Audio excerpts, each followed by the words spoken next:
Here we go. Wednesday, September 28, 2022. Ermanni and Edwards with Maz. Woodward Sports Network, woodwardsports.com. Braylon Edwards, good afternoon to you, my friend. You know what? I'm going to start on a little bit of a rant this afternoon. I apologize. How you doing, Ryan? Real fine. Maz, Thank how you, you sir. doing over there? I'm good, Bray. Go for it.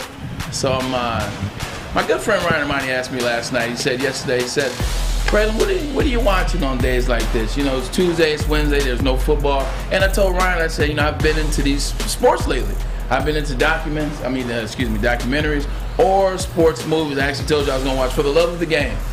And I ended up watching something that was in the middle of both. I watched something on Netflix called Facing Nolan. And if you don't know who Nolan is Nolan Ryan, who is one of my two favorite baseball players of all time. One was Ken Griffey Jr. by a landslide, but Nolan Ryan was my second favorite because I grew up in a little bit of Atlanta where everything was baseball down there. So I had to learn and start collecting baseball cards, and Nolan was the guy. Ryan Ermanni, let me just list off Nolan Ryan's stats real quick. Ooh-wee. 5,714 strikeouts. He has 1,000 more strikeouts than second place, which is Randy Johnson. 8 All-Star appearances in 27 games. I'll get to why that's important. A career ERA of 3.19. 383 strikeouts in one season.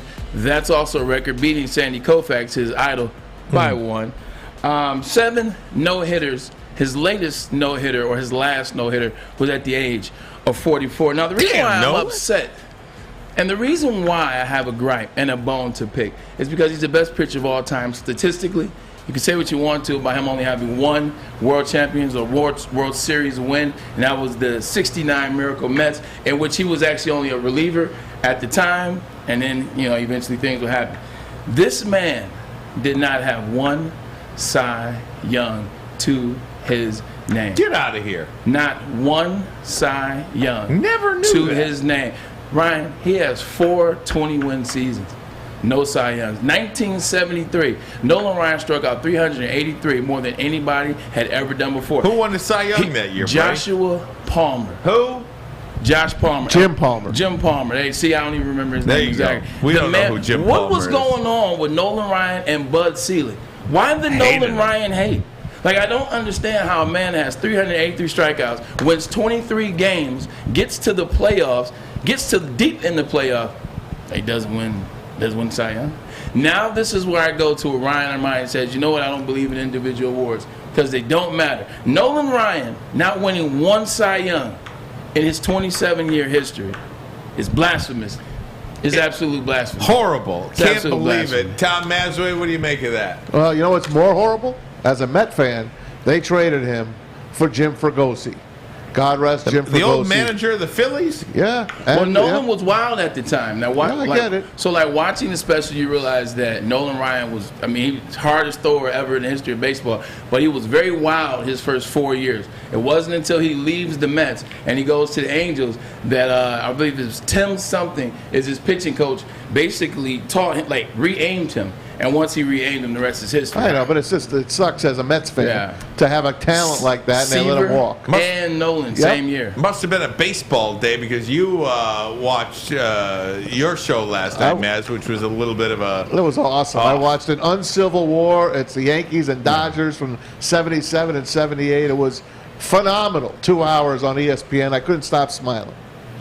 And Maz went to get some Arabic food last night as well, and I'll tell you, the way he was describing it to me today, Braylon, I want to hear about it again, Maz. Tell me about it. So I stay here for a while. I get the show going for the day. And on my way home, my wife and daughter were downriver at a volleyball game. I wasn't going to make it. So I'm like, all right, I'm on my own tonight.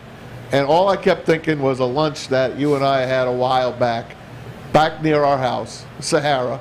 It's the place, and I come in and you're eating good. Sitting at the booth by myself. Sitting in the booth by yourself. So I'm like, I'm gonna sit in the booth by myself tonight. I go there. First thing I'm like, okay, I got to get me some kibbeh.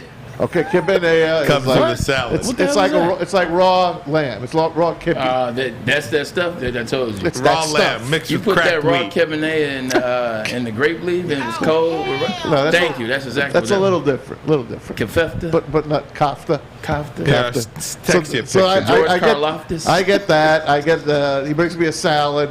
I get grape leaves. I get a little garlic paste. And before you know it, I'm just. I look like. Oh my God! I felt like a king.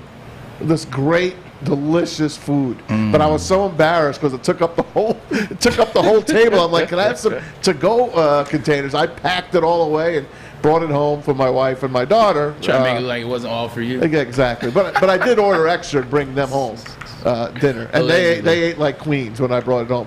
Phenomenal dinner. We all got to go, except for Braylon. He hates it. No, he doesn't hate it. He loves it. Come on, man. You about to have these people come after my head on this show. No, it's just food, I man. do, but no, I do love Middle Eastern food. I love Mediterranean food. I just didn't like the grape leaves that Maz bought in.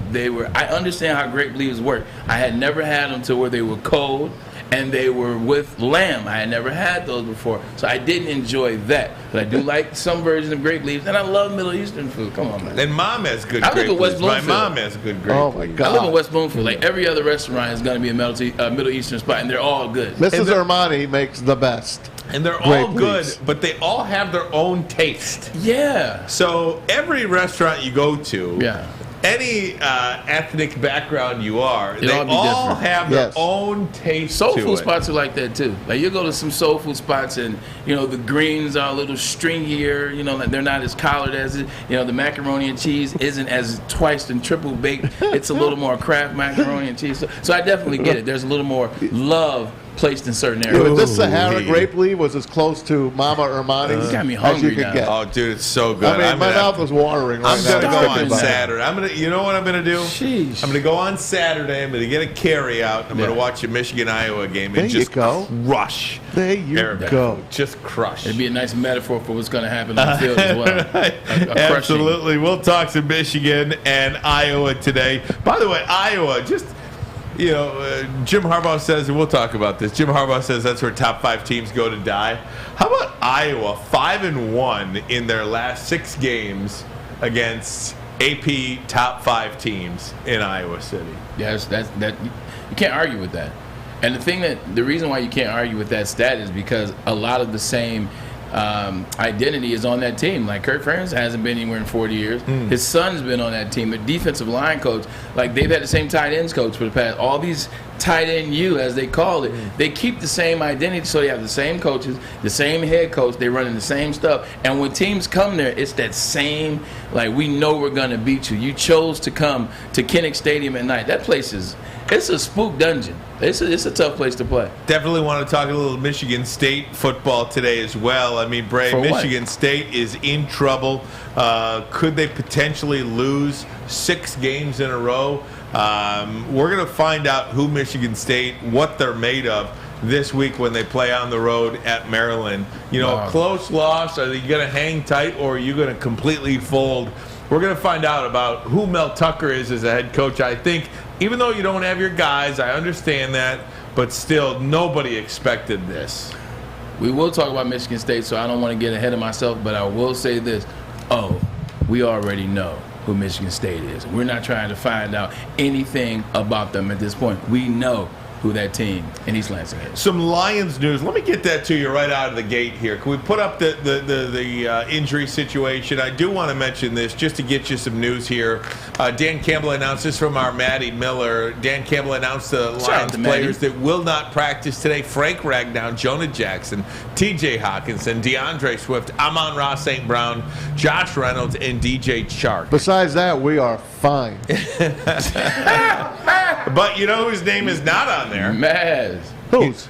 Aiden Hutchinson. Yeah. You're going to have to get to Geno Smith this week. You're going to have to cause pressure. Jeff Okudah, Amani Oruwariye.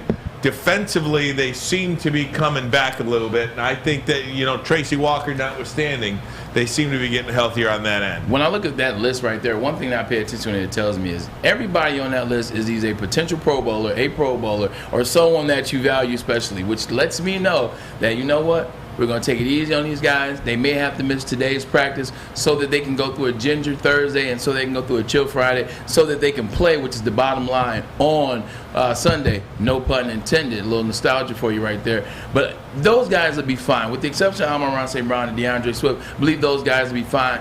If you saw a ton of guys, kind of like the Denver IR that you were looking at, or the Denver inactive list that week last year where it was 80 people on that list, when you see one like this with all the stars, you know it's okay. They're just protecting the stars so the stars can't play on game day. Plenty of Lions talk still to go. Also, which 1 and 2 team are you a believer in? Which team that currently sits at 1 and 2 in the NFL right now do you feel can still turn it around? There is a number of them. We'll talk about that, Tom Mazawey. There's an 0 and 3 team in there too that I still believe in. You believe in the Raiders? I do. We could certainly talk about that. Also, maybe with the 2 and 1 teams, you can see who's fraudulent out of That's those a 2 great and 1 point. teams, because there's some 2 and 1 teams where you're like, they're not really a contender. Lions Mania wants to know on the Woodward Sports Chat, Braylon, why are you wearing a Jags sweatshirt? Can you explain it to them? Because there is a reason. So 2 things. 1, I don't owe you an explanation, but I'll give you one in this regard. My brother-in-law, Marcus Pollard, who's been on the show, he graced the show last year once around the time when we first started. He is the player development head of player development for the Jacksonville Jaguars. His son, my nephew, is the one that attends University of Michigan currently as a freshman, and Micah Pollard. So I am, 1, representing a team that's 2 and 1, unlike this team. 2, I am representing family, and 3, I look damn good. Yeah, you do. They constantly ask me why I wear what I wear, because I wear almost a different team. You have every team. You're a fan of sports. I am. You got your teams, but you are a fan of sports. I have mostly Detroit stuff, but I have a little of everything, except Boston stuff. Speaking of family, Braylon, we're going to talk to one of your family members, longtime teammate in Cleveland, came in the same draft class as you, but was not drafted. Look at that. Can't wait to talk about Josh Cribbs, a 10-year NFL vet, a 3-time Pro Bowler, a motivational speaker. We're going to talk to him live next. But first, a message from SMA. The Sports Marketing Agency helps you spread awareness about substance use and mental illness. Their podcast, This is the S Word, and S Word is for stigma, because we're trying to destigmatize mental health, trying to destigmatize addiction. It is a problem. It is a chemical imbalance. And also with the mental health side of things, everybody wants to be tough. You know, growing up, we were tough. We were told not to ask questions, walk things off, man up. Well, you don't have to do that anymore. You can get the help you need at times. If you go through depression, if you go through anxiety, go to thesportsma.com, because they will give you answers and they provide conversations so you can get the information that you need. You or anybody you know may be suffering from depression, anxiety, or things that are under the mental health banner. Go to thesportsma.com. Life is full of hard choices. We're here to make one of life's biggest decisions as simple as possible. My name is Christina Gennari, and for over 20 years, I've helped hundreds of families buy and sell homes. We cover all of Metro Detroit and more, from large luxury homes to starter homes. We will work hard to make sure that you get the home of your dreams. So if you're in the market today or even thinking about buying or selling in the future, make the obvious choice. Christina Gennari, the obvious choice in real estate. Visit us at soldchristina.com today. Fellas, let's be honest. We like things to be easy. We like simple stuff, like sports 7 days a week. We like things uncomplicated, like Lady Jane's Haircuts for Men. Open 10 to 8, 7 days a week. Walk in anytime. Sign in, sit down, watch your favorite team play, and before you know it, your hair will be game ready. Open 10 to 8, 7 days a week. Walk in anytime. Lady Jane's Haircuts for Men. It's wicked awesome. Woodward Avenue, the first paved road in America. Woodward Sports, the first sports network born in Detroit and made for Detroit. At Big Frog, get yourself a free Woodward Sports t-shirt. That's right, a free Woodward Sports t-shirt all month long at Big Frog in Novi. Just stop in, tell them we sent you, and they will print you up one right on the spot. So once again, go to Big Frog today and get yourself a free Woodward Sports t-shirt, or visit them online at bigfrog.com/Novi. Welcome back to Ermanni and Edwards with Maz on a beautiful Wednesday. I have the extreme honor and privilege to bring in one of my former teammates and brothers, none other than that of 3-time Pro Bowler Josh Cribbs. Josh, how you doing, buddy? I'm doing good, guys. I'm great. I'm doing well. I just was looking over my shoulder at a picture of you, Braylon. And when we took during our heyday here in Cleveland, when things was going good, under Romeo Crennel, that 10 and 6 year. That's the year I'm talking about. Man, I can't wait to talk about that. Everything was firing. Can't wait to talk about Absolutely, that. But before we have you, I gotta do you justice. I gotta give you the real introduction. Not only is he a 3-time Pro Bowler, you're talking about somebody that has over 15,000 yards career. Over 15,000 career yards. You're talking about somebody in 2020 that went from an undrafted free agent to a person that was on the NFL Hall of Fame nominee watch list. I'm talking about my brother from another mother, that Josh Perez. And Josh, it's so impressive. I'm curious. Braylon was the 3rd overall pick in the 2005 draft. Here you come, the same year as an undrafted guy. What did you think of Braylon the first time you met him? And in the same position group. For me, being undrafted, I had heard about Braylon. I had watched him at Michigan. I had, it was hard to not know who he was coming into Cleveland. And I was just trying to match that same energy, because understand, I'm coming in as a wide receiver. I never played wide receiver at all. So who do I have as an example in playing wide receiver? Well, I had one of the best in the country at the time, Braylon Edwards. So I'm watching him. I'm watching guys like Dennis Northcutt trying to, figure out how to get the job done.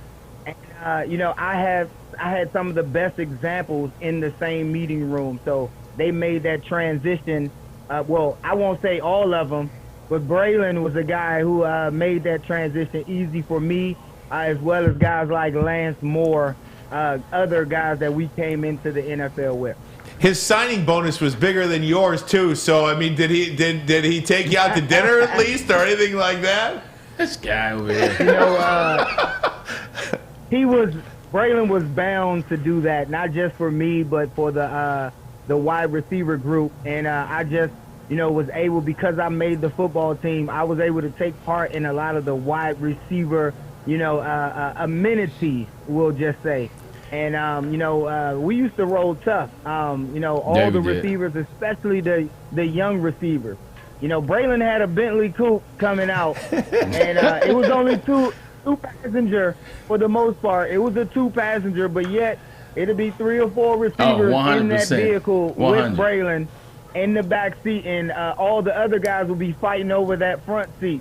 Or we'd be riding in Lance's light blue Dodge Shadow. Remember Lance had the light blue Shadow? And we call it the Blue Bentley. we call the Blue Lance's Bentley. car the Blue Bentley. We got no looks in his car, so we had to ride with Braylon. We was all together, though. Just to look like we belonged in the NFL, we had to stay close to Braylon. Hey, Josh, we were talking earlier at a news station I work for, and we were talking about the rookie dinner in the NFL. Do you remember the rookie dinner that Braylon had to pay for? Do you remember anything about that night? Everybody's got to do it. Every first-round pick has to do it. Absolutely. For me, it was a little bit surreal. Knowing that we're at one of the most expensive locations and hearing the total cost, and not really understanding, what our job was, what Braylon's responsibility was. we realized that when that check came and he had to pay it, I'm like, wow, we could only imagine to try to get to his level, and he was that motivation for us. We saw all that money being tossed around. We like, man, we trying to get to his status. Nah, that's funny. It was me, you, and Rito, if I remember correctly, at Morton's when that $10,000 bill came. I was like, did you pay cash or credit? I paid American Express. But here's the good thing about it, though. See, I got ahead of it because I heard so much from Big Money Warren and other cats. What I'm saying, AB. It's the women's, and they were man. just talking about, that's your boy. And they were just talking about, yo, man, this is how it was, and this is how it is, and it's 40 racks this and 30 racks this. I got ahead of it, Ryan Ermanni. I was like, you know what? As opposed to wait for them to set set up and do it, I'm going to get on their good side. So I told Josh, I said, yo, I'm going to have everybody meet at the house. I said, I'm going to take a limousine, take everybody downtown. Then we're going to come back. I'm going to take care of the dinner. It's going to be cool. I think by me getting ahead of it and doing it that way, I think they were kind of cool, and they didn't go overboard on the bill. It was $10,000, don't get me wrong. But see, that you bill, were smart. You were smart about it. That bill could have been 40. It could have got a lot worse. Yeah. Yes, it could have got a lot worse. But what Braylon did was he had control. So he controlled the food. He controlled what came out. He told us the menu. My mom ain't So raised no guys dummy. wasn't able to say, let me get a bottle of Cristal. Let me get this. He like, nah, this is a set menu. And, you know, so a lot of guys don't come in the league like Braylon prepared like that. I'm going to tell you. Hey, you know, we talked about it earlier. You know, you talk about being second all time in returns with 11 touchdown returns. NFL only second to, Devin Hester, I do believe. Second to Devin Hester. You know, one of the best players in one of the most one of the storied team histories. You're talking about the Cleveland Browns here, and he's one of the best players. I'm talking about mentioning with the names of Jim Brown, mentioning the names of Otto Graham and Bernie Kosar. He's right there as well. But let's bring it to the new. Let's bring it to the Cleveland Browns of now. No one expected them to be 2-1 going into Week 4 with Deshaun Watson essentially waiting on the precipice to get his crack at it. Had a terrible preseason. You know he's ready to get in there and create some fire. What do you think about this team? Is this team a team that we need to be watching out for the playoffs, especially once Deshaun comes back? Oh, definitely. So, you know, Braylon, we can only rate these guys on what they have done and what we project them to do based off of how they are on paper. Yeah. This team on paper should get the job done. Without Deshaun Watson, the team should be primed for a playoff berth. They should be primed and ready for Deshaun to come right in and walk them into the playoffs. And that's without Deshaun Watson. That's with Jacoby. And he's playing well. So we're not asking Jacoby Brissett to be Deshaun. We're not asking him to put the game on his shoulders because he doesn't have to. We have the two-headed monster in Nick Chubb and Kareem Hunt. They have Njoku, who's starting to emerge as an elite tight end. He's not there yet, but depending on his volume of targets, he will become that tight end, that go-to guy. And then Amari Cooper. You have a guy who's finally starting to emerge because he didn't play at all in preseason. So now, after he's knocked the dust off, we're ready for him to step into that true number one. It's just Brissett is a game manager, and that's with all respect, because we don't need a savior. We just need somebody to run the offense effectively. And until Deshaun gets here, Jacoby just has to win the games he's supposed to win. And they knocked off track a little bit because we were supposed to be 3-0. Easily games can go the other way, but they lost to the Jets in a nail-biter. I mean, that wasn't supposed to happen. They had a 99% chance of victory, but they did get back on track by beating the Pittsburgh Steelers in Pittsburgh. So time will tell, but this team is primed for a playoff berth. Hey, Josh, I wanted to ask you about the other quarterback that used to be there, Baker Mayfield. How do you think that was handled, the whole thing? Do you think he got a raw deal, or do you think? What's your thoughts on the whole Baker Mayfield? So let me just say this, and Braylon knows that was business. That's how it is in the NFL. We can't take it personal. It was wrong because you try to take it as, you know, this is my person, this is my livelihood. At least give me the heads up. Now you don't have coaches, you know, and I'll say Romeo Crennel. Romeo Crennel once told, and Braylon, I'm not sure if you know, he once told a linebacker, Andre Davis, hey, they want to trade you, they want to renegotiate you so you can, you know, or renegotiate your contract, but I think you should walk. I think you should go to another team. Yeah, I remember that. He did just that. He went to another team. He went to Denver, and he had a good career. He ended a good career. Those coaches don't exist anymore. I don't know a lot of coaches who will, you know, prepare their teams for that. So Baker Mayfield needed to understand that it was a business move. We thank you, Baker, for getting us to the playoffs. We thank you, Baker, for winning a playoff game. But now, as the general manager, it's his job to get us to the Super Bowl. So we had to make Super Bowl moves. We all see the AFC North. We all see the AFC. It's a conference of quarterbacks. and all of them have the potential to get their team to the Super Bowl, not the playoffs, the Super Bowl. So when you're talking like that, former players know, hey, that's business. That's how it's done. We all been did wrong. Oh, don't get me started. Don't get me started. No, you're absolutely right. The only thing I would say though, Josh, the only thing, like, you're absolutely right 100%, and we got to get to a break and then we'll come right back and jump right back into this, is they didn't have to leak out information saying that Baker Mayfield was this, Baker Mayfield was that, because when they went that road, he's not mature. He's not ready to lead a team. He's not a good leader. When they start doing things like that, now teams that may have taken a flyer on him, in the words of Ryan Ermanni, may have picked him up, may have paid him a little bit of money. They didn't have to wait that long to get to Carolina. They would have took a chance on him. But once they put it out there, he's a kid, he can't lead the team, that's when everybody said, well, the hell with this kid. Let's get to a commercial. Can we keep you through the break?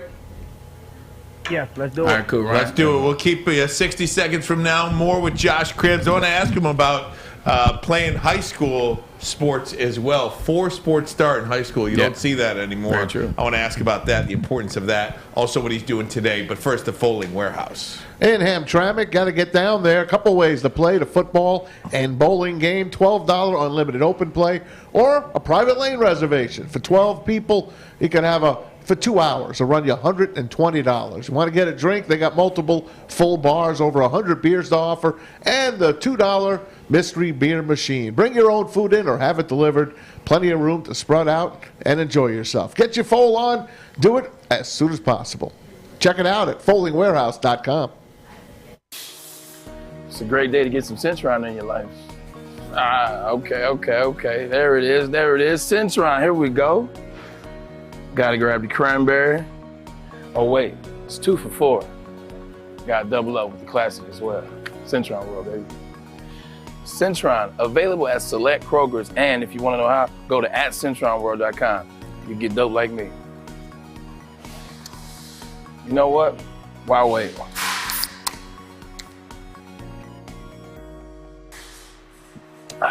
Great taste, guaranteed.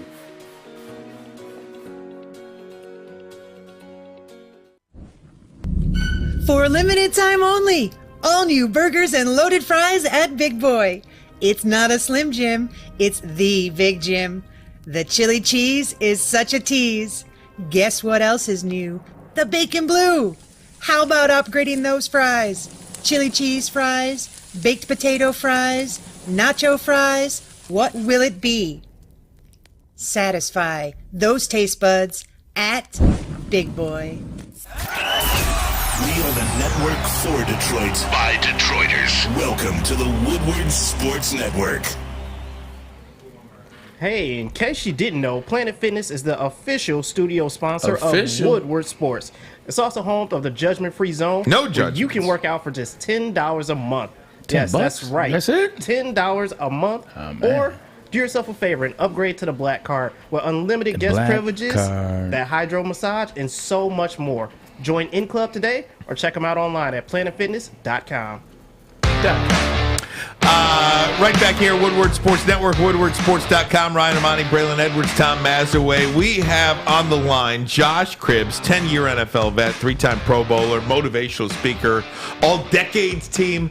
Josh, I'm so intrigued by your story. I want to talk more about you because you play quarterback in high school, but you're not a quarterback in the NFL, so you got to change your position. You go undrafted only to be on the all-decade team. Now your name is available to be chosen for a Hall of Fame situation. You have persevered every level, every step of the way. How did you do it, and how has that helped you after football? Well, you know, I always wanted to make it to the NFL like a lot of kids do.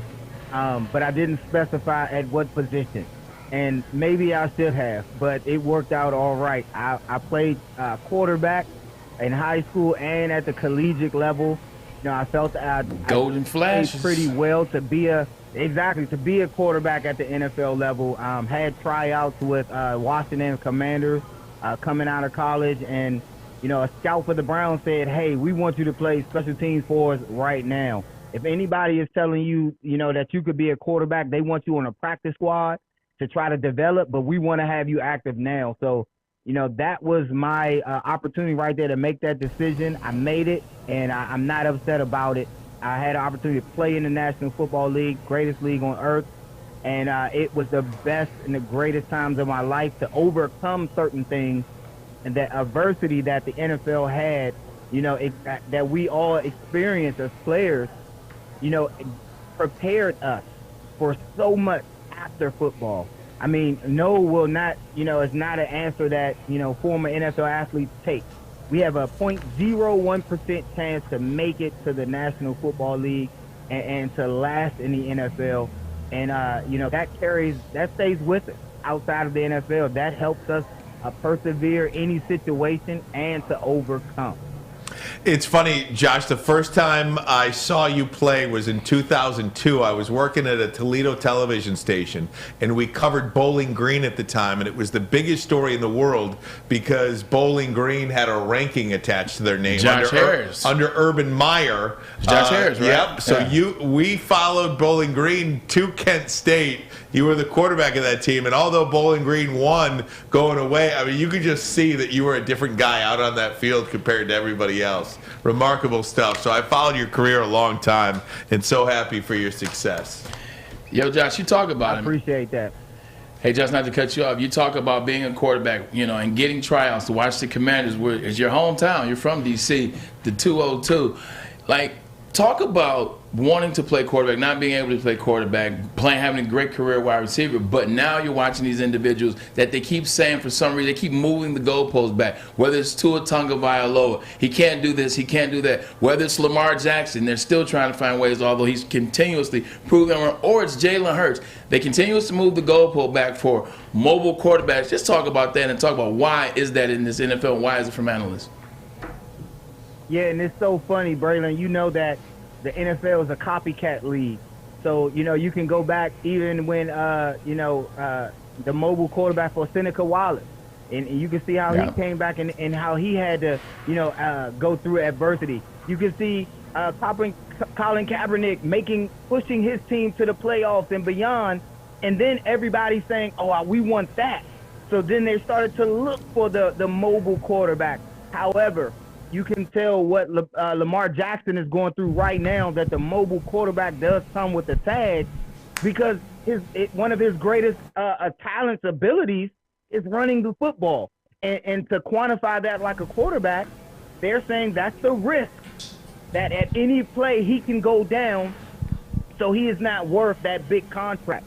So it's a stipulation in the NFL to where its coordinators tend to look for that pocket passer, that prototype. They have quarterbacks in mind, and it's a narrow-mindedness, I would say. It's looking at things through a single lens. And, if that continues to persist, you wouldn't have never heard of a Jalen Hurts. You'd have never heard of a Tua Tagovailoa. You would never heard of these guys who can throw the football just as good as anybody else, but are mobile as well. And that's what, contracts are built on. That's what's negotiated, and that's what's holding up, I believe, that Lamar Jackson's contract, because he's worth every penny that he's going to get. 100%, Jay. Hey, Josh, you got a hell of a room there you're sitting in. I'm looking at all those game balls behind you. Which of those game balls was your most favorite one? And tell us about that moment. Well, he stole some of those from me, man. Behind me. Oh, yeah. And a lot of times we got them at the same time. Oh, 100%. A lot of times we got them at the same time. But one of the game balls that's behind me is the Kansas City. I was able to, take my ability and become the best at what I did. I had to become a kick returner, and I had to become the punt returner for the team. And this is, I took on responsibilities and jobs in order to stay in the NFL. I wasn't fortunate enough to be highly touted. I wasn't fortunate enough to be the Braylon Edwards, to be the star wide receiver, to where, I have time. I can play wide receiver in the NFL, and the general managers and scouts are going to let that happen. No, I had to come up, be a special team, so I wanted to be the best at that. If I was going to play kick returner, I had to be the best. So the game ball back there, I think it's right here. That's a Pro Bowl helmet. I'm looking at myself in reverse, but all right, that that game ball right there, KC. and that's when I broke the record for most kick return touchdowns in NFL history. Wow. And then the next time I touched the football, I broke my own record and scored 2 touchdowns in one game. Man, Stud. that is such great stuff. Love watching you over the years. I hear some things here hanging with Braylon, and I heard a situation that you guys got stuck in an elevator. You, Kellen Winslow, and Braylon. You want to tell me a little bit about that, and who was the most scared in there? I know who it was. I'd be dead. You know what? I remember who it was. What? I don't know if it was me. It might have been Braylon. Why you saying that? Braylon and K2 was losing it in there. I'm trying to keep them calm. You know what? On the real, one of them ordered pizza. You know who that was? I think one of them ordered. Yeah. See, Kellen ordered pizza. Kellen ordered pizza. Yeah. You were, because you were claustrophobic. No, it wasn't me. Who was claustrophobic? Because, I don't care about anything. Me. It was, you were claustrophobic. And I knew you were going to say that. I knew it was you. I just didn't want to. I just was nervous because what are the odds? This is the night before the game. Yeah. You had your starting wide receiver, your the man himself, Braylon. Then you had K2, the other offensive power. And then you're a returner who's trying to score and make a name for himself. No, all in the who's same another elevator. star. And but how does that happen? And it was the 10-6 season. And I was about to lose. I'm like, man, this is. I seen the Marshall video. This could be an airplane type situation. Like it might go down. So even though I didn't show panic, I wasn't showing panic. It was in my mind for sure. Hey, Josh. Braylon does one hell of a Romeo Crennel impression. Do you have your own? I can do Josh too. Josh playing. Son. You know what? Nah, son. You know what? That's because we spent a lot of time together over the years, and we had the greatest rookie show. They show them now. They show all the rookie shows on TV, on ESPN. But we had the greatest rookie show ever. I imitated Rack. It will never be aired. Yeah, and you imitated him. You dressed up like him. You put the the greatest show on earth was our Ricky show. Oh my God, we imitated that's so all funny. the coaches, Rabisky, everybody. Josh, before we let you get out of here, because I know well, man. Hey, man. How you doing, Josh? No, but we talked about son. What up, son? Nah, but bringing it back to full circle before we let you go, I don't want to monopolize all your time. Give me a quick thought on the Detroit Lions. We are in the city of Detroit, and we do care about the Lions. They're on the way back, Dan Campbell. Give us a quick thought on what you've seen from the state of Ohio or wherever you've been. Because I know you're all around. And I've been watching Detroit, and the only reason I do is because of fantasy. And looking at the fantasy and seeing if golf can kind of come out of, the perceived notion that he's not that guy there and kind of earn the respect of everyone that he can be that quarterback for the future. And, when you're looking at the team, they're surprising players. They're surprising everyone by how they're playing. They're in this game, and now we don't look at Detroit any longer like we looked at Jacksonville, who is another team that's starting to shake off some of the cobwebs. So I think Detroit will actually win a lot of games because people are going to be surprised. They're going to mark Detroit as a victory and set a lot of teams up. I think a lot of teams are going to fall into that trap as if Detroit is still the same old team, and they not. And you're going to find out when they play. That's going to be a trap game for a lot of good teams. When they play Detroit, when they line up against the Lions, they're going to lose because the Lions going to be ready. They're going to have to prove it, though, that they're not the same team of yesteryears and that they're a team to be reckoned with. Hey, Josh, did you take a look at Amon-Ra St. Brown? Did you see Hard Knocks maybe? And this kid is the real deal. Yeah, he is. And, again, as a former player, you have to show, consistency. You can't just have a few highlighted games, or there's going to be excitement around you, but you have to consistently prove your worth in the NFL, because we know what the NFL stands for, not for long. So he's projected to do well, but to be consistent is his best key. To be consistent for that football team, and they'll win a lot of games because of it. He's on the all-decade team. He's a 3-time Pro Bowler, all-around great guy, doing great things out there in the community, all over the place. Josh Cribbs, thanks for taking the time, my friend. We certainly appreciate it. I know Braylon does. We've been talking about you like crazy, and I know that's special that he takes the time for us. It's just good, man. It's good to have your friends be able to reach out to them, and they come in when you need them, and it's just good to see him. We haven't talked in a while, so to get a chance to have him on the screen, and we're sitting here chatting, it's instantly like we went back to 2007. It's almost like that season is immortalized in our minds. I mean, I'm looking at the back to his left. I see the helmet, same very helmet that I have in my house as well. I mean, we went from some scrubs, and as we let you go, I'll say this. Look at that guy. Look at that guy on the right. Look at the bottom right. Look at that guy. Who's always, and then we were always right next to each other because we were 16 and 17. We were the same draft class. To come in as scrubs, like our teams were bums in 2005. We were average as hell in 2006. To go 10-6 in Cleveland, we went 7-1 at home, mind you, and to have 6 guys make the Pro Bowl. Hey, look, man, you can't tell me anything negative about that 2007 season. It will live in infamy. Absolutely, man. And, that's my same sentiment, Braylon. We did it big for the time that it was. We showed out. We went to Honolulu. Yeah, we had did. A great time in Hawaii. Now it's no more. It's no more. So we're in, and they've been stopped having the Pro Bowl over there, but that was one of the greatest times of my life. Yeah. It motivated me to keep wanting to get to the Pro Bowl, and you did it 2 more times.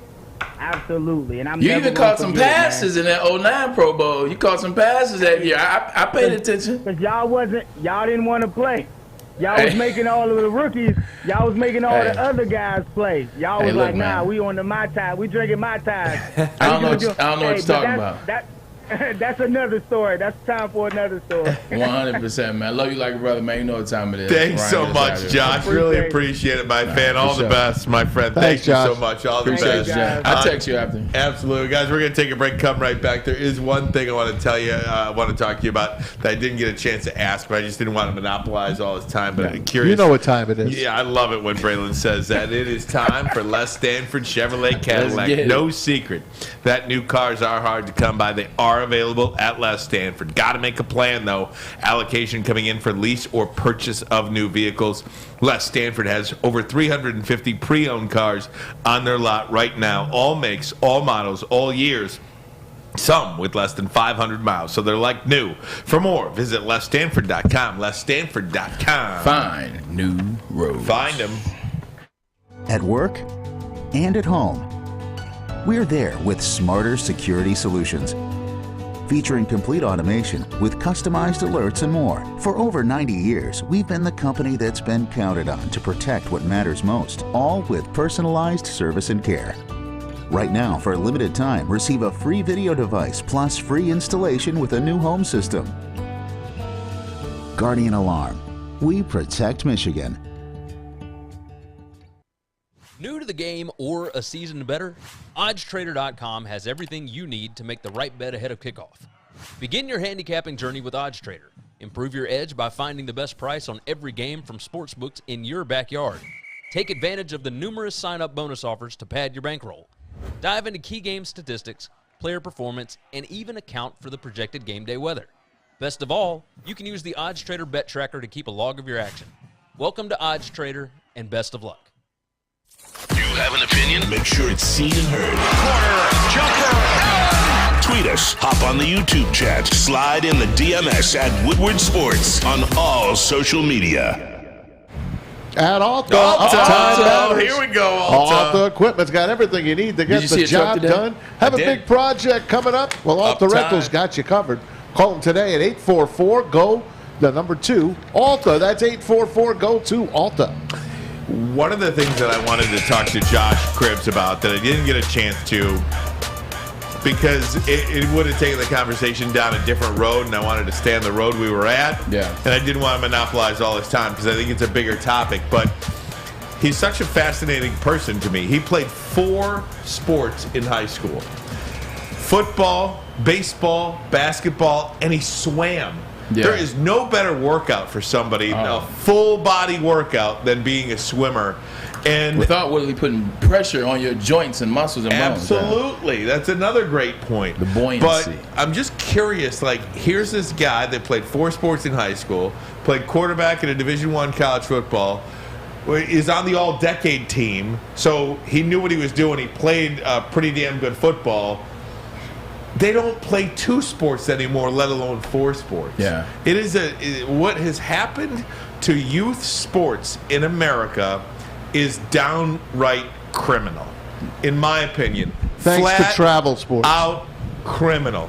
What these travel sports are doing in limiting who can play what and being looked down upon if you don't join Team X, Y, and Z. And heaven forbid, if you don't join Team X, Y, and Z, then that puts you in jeopardy from making your school team. Facts. And all this stuff. What has happened in this country because of all the money that you can now make from youth sports is criminal. I think it's the reason why so many more kids are getting hurt. I am like on a crusade to help try to change it by just talking about it. Again, 4 freaking sports in high school. All he did was be a member of the all-decade team. I forgot what year it was, but it was recently, within the last 3 or 4 years, 29 of the 32 first-round picks in the NFL, multi-sport athletes in high school. This playing one sport is the worst thing, in my opinion, that we have done to our kids, sans masks. I miss those days, and you're 100% right, man. Great job by you in pointing that out again this week. It's not the first time you point it out, just to put that feather in your cap. But you're absolutely right. When I played, my father had me play baseball. I played basketball. I played football. I ran track. I was all state in football, all state in track, all state in baseball. But I don't sit there and talk about the accolades. It was what each sport did for me, though. I was able to excel. I was able to excel in terms of acceleration in baseball, stealing bases, hitting it. I was hitting a lot of times that could be like singles, but I was getting triples because of the speed that I got from track. Playing in the outfield, that depth perception that I learned in catching baseball, that depth perception helped me catch football. It helped my depth perception in terms of running deep routes and know where to look for a ball, know where the trajectory of a ball is going to land. Basketball, posting up as Little League, posting up in high school, it taught me how to post up when I was playing wide receiver. It's just like Tony Gonzalez. It's just like Antonio Gates. They were so dangerous in the red zones as tight ends because they were great basketball players. Antonio Gates at Kent State, and he played with Josh Cribbs, mind you, which is a good pull. And then Antonio Gates played at Cal. Those guys were great basketball players. All they did was post up safeties and catch touchdowns. That is a great point, Ryan Ermanni. Maz, you have experience in this. Oh, big time. My daughters, I see how it works. If you don't play that travel sport, and your other girls, your other teammates on your high school team are playing travel, guess what? You're fighting for like one of the last spots on the team the next following year. And even if you're better than them, they look down upon you because you did not stick with your sport over the winter, over the summer, whatever the heck it was. Same thing in softball. They'll look down at you if you're not playing softball all year round. And you know what happens to most of these girls? They burn out. They absolutely burn out, and they don't play anything. And Maz, that's the point too that I think is so important to bring up too, because when you go crazy like that in any sport, you become to hate that sport. You don't love that sport anymore. You don't look forward to that sport anymore. You grow to hate that sport because it's all you do. It's all you know. And again, I go back to there was a Real Sports done about this, Bryant Gumbel. Yep. Love it. Love that and show. All of the injuries that are taking place on these younger... Same motion. Because of the same motion on their bones, look on at their pitchers. joints, on everything. Pitchers, man. Pitchers, look what they have to go through. Yeah. I mean, Why are there so many well, Tommy John surgeries You might as well right get now? Tommy John surgery in high school. Yeah. You might as well just get it. Because it's going to happen. Yep, it's going to happen. And all of the different football players now with the ACL and the Achilles. And look how they're built, these kids, these football players. Yeah. The workouts, there's such a thing as too much bulk, too much. And it's your last month to register to win the car of your dreams from Lady Jane's Haircuts for Men, open 7 days a week. You can walk in anytime. There are a number of locations locally in the Metro Detroit area, many more around the country. Look for one near you. No appointment necessary. It's wicked awesome. Wicked awesome. It took exploring 50 different formulas and hosting countless taste tests, but we believe Gypsy Vodka is the smoothest vodka on the market. Don't believe us? Ask the owners. We're Mike and Adam Kazanowski with High Five Spirits Distillery. We're in close to about 1,200 locations throughout Michigan. We wanted to create a brand that was geared more towards freedom, love, adventure, and at the end of the day, we really wanted to tell a story that inspired other people to take risk, follow their dreams, whatever that might be. 3 NBA championships. Detroit fans were there. 11 Stanley Cups. Detroit fans were there. 4 World Series wins. Detroit fans were there. And that one Lions playoff win in 1991? Yeah, Detroit fans were there. Woodward Sports, where the fans are. Odds Trader. Sorry. I apologize. You know, I didn't give you a warning on that one. That was a funny one. Let's start over. OddsTrader.com. You guys screwed that one up. OddsTrader.com. That mess up is on me. It's the #1 site for your game day bets. Play-by-play updates, live score, and the best price on every game from multiple sportsbooks. Simply put, OddsTrader is the best. If you want to increase your odds of winning, we'll go to OddsTrader.com. Simply put, if you're a guy out there that you don't know, or you're a lady, you don't know how to bet, you don't know what to look for, guess what? Go to their stat trackers. That's right. They help you out. They help you win money. I don't know another site that's doing that, but I know one that does, and it is OddsTrader.com. Lamar Jackson, Tua Tagovailoa, Jalen Hurts are the 3 better quarterbacks in the NFL right now through 3 weeks. And some people would probably want to lump Josh Allen into this mix. I think you can. Josh Allen's going to get himself killed pretty soon. It was one of the big things we talked about. They are perfect with the exception of the way they run the ball. I mean, he makes up 37% of their rushing attack, and eventually, and you knock on wood, you hope that it doesn't happen. But in every quarterback that we've ever seen, 100%. But whatever quarterback we've ever seen that continues to run the ball, they get injured at some point. He is big enough though to handle most of it, just like Cam Newton was. Yeah, he's a big boy, and once again, he's a big boy until he's not. Honestly, if I had to pick quarterbacks right now, to start a team, to start a franchise, go Lamar Jackson #1. You would? Yeah, I would. This guy's a different guy. Josh Allen #2, and then Patrick Mahomes. Okay. I think I love your list. Yeah, it's interesting talking about. Not Kirk Cousins? No. Hey man, look, Kirk Cousins. I tell you, he is a hell of a quarterback in the regular season at 1 o'clock when the lights aren't on. But talking about Jalen Hurts, talking about Lamar Jackson, talking about Tua Tagovailoa, and even Josh Allen, too. Even guys like that to a certain extent, or Kyler Murray. Nick Sirianni said something, special, and I think we need to pay attention to that. Nick Sirianni was interviewed, and I can't remember exactly what it was, and they were asking him about Jalen Hurts, like him taking that next step. They were talking about Tua, and they were talking about Lamar. He said, I don't understand people's fascination with trying to talk about what somebody isn't. He said, do you know why we've had success with Jalen Hurts? It's because last year, right before the middle of the season, we started looking at Jalen Hurts for who he was and what he was, not what he wasn't. Like, so many people want to talk about what a guy isn't. Point. It's like, oh, this guy can't do this and this guy is that. What does this guy do well? If you pay attention to when Jalen Hurts started having success, he was at the midway point of last year. And then obviously they make it to the playoffs. They lose, but they make it to the playoffs. And then he goes and does stuff on his own. Same thing with Lamar Jackson. John Harbaugh and Greg Roman, offensive coordinator, they looked at who Lamar Jackson was. How did Lamar Jackson have success at Louisville? How can we implement some of that here in Baltimore? Same thing, I believe, with Ben Johnson and Jared Goff. Look at what happened since Ben Johnson has really kind of taken over as assistant and then eventually taking over the full offensive coordinatorship. Jared Goff has played much better football. Yeah, he had a couple overthrows. It happens. I saw Josh Allen and Patrick Mahomes overthrow some guys. It happens. But he's played much better football. He has not turned the ball over as much. He's comfortable in the pocket. Stop paying attention to what somebody isn't. Stop looking and saying, well, that quarterback can't do this or this person can't do that. A good offensive coordinator, a great coach, You can look at where somebody is and you figure out from there. Same thing with Tua. What did Mike McDaniel say when he was on the airplane? First person he called was Tua.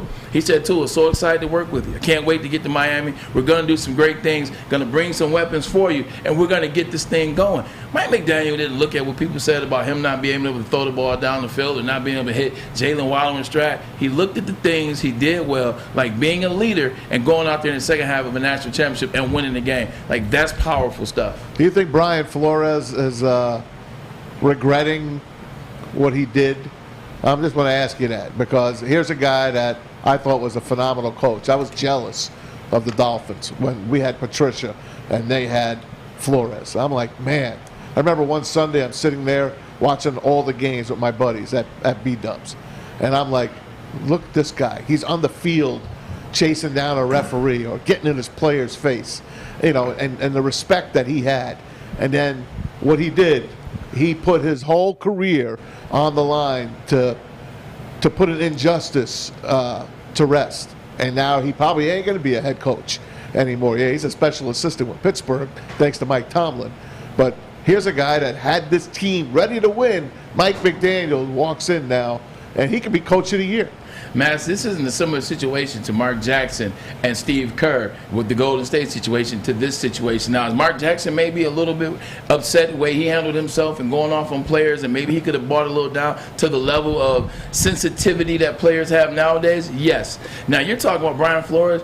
No, because he saw injustice. He saw a team and an owner, according to him, that asked him to tank games and he would make $175,000 off these games. They weren't providing him with the Tyreek Hills to win games. They weren't bringing in the Raheem Mosterts. They weren't going to the Saints and bringing in Terran Armstead at left tackle for Brian Flores. They weren't doing that. They were trying to tank. He's the one that wanted Justin Herbert, and they wanted Tua. It was a very unworkable situation. And if you can't sleep because your morals aren't intact, it doesn't matter how much money you're making. You're not going to be able to sleep, because that's going to keep bugging you like, you know you sold out. You know you sold out. You know you weren't supposed to do that, and you won't be able to sleep. They didn't do this when Brian Flores is there. But as soon as Brian Flores got there, left, and all this came out, now it's like, well, shoot, Tua did win 7 of 8. Let's just go get a good coach and see what we can do. It's a totally different situation. It's tough for him. I wouldn't want to be him right now looking at that Dolphin team. His conscience is clear, though. Two things about that. Number one, even if he didn't do that, he probably wouldn't be the coach. Sean Payton would be the coach with Tom Brady as the quarterback. Probably. That's first and foremost. Number two, there are those people that we all meet, we all know, that are just better people than us. I'll speak for myself. I have conviction about some things, but I'm probably not going to fall on the sword for those convictions. And I love you because you're honest about it. And a lot of those things. Look, there are people that just can't do it. They see something and they can't live with themselves if they continue. They have to make the change. They have to call out the injustice. They have to say what they know. They can't work another day for a bad boss. They can't walk through that door again. They can't get the vaccine that's going to cost them their job. They are so strong in their conviction and faith and belief, in their faith. They are willing to lose $100 million, Kyrie Irving. Think about whatever you want to think about Kyrie Irving. He was willing to forfeit $100 million, whether he thinks the earth's flat or not, because he had conviction to not get the vaccine. There are nurses. The football coach from Washington State. The Washington State football coach. He gave up $35 million. Willing to be fired because he wouldn't get the shot. Me? Give me the frickin' shot. I'm not losing my job, even though I didn't want it. You know, Andrew Wiggins didn't want it, but got it. And guess what happened to him? And Brian Flores is no different.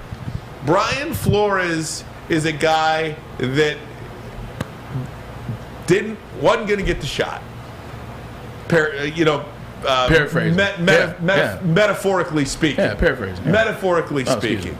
You know, I mean, he was not going to work another day for that boss. He just wasn't. Yeah. So I'm sure he wishes the players success and is so happy for those guys that blood, sweat, and tears for him, but he wasn't going to work another day. for that organization. Xavier Howard didn't want to play last year as well. He ended up coming back as well. So and you can't help but want to root for those guys, right? Like, I want to be like that. But you're not going to see him anymore. But I wish I was like that in my life. I have my faults. Maybe if you were more financially sound, you could make a decision like that. No doubt. We all do things. Most of us do things for money, right? But you may. Like, at the end of the day, I know we keep looking at Mike Tomlinson. We keep looking at him because he's, black don't crack. The brother looks good. The brother's smooth. He still looks young. Let's call a spade a spade. He's been coaching in the NFL now for 17 years. Like, there's going to come a point in time where a guy like Mike Tomlinson is going to be like, look, man, I want to do something else. Brian Flores was brought on that team for a reason. So look out for that being his job. And maybe it's not for 3 years, but he's going to get another crack, I do believe, because when you have conviction and faith like that, it's rewarded somewhere down the line. He'd be the only Belichick disciple to ever do anything.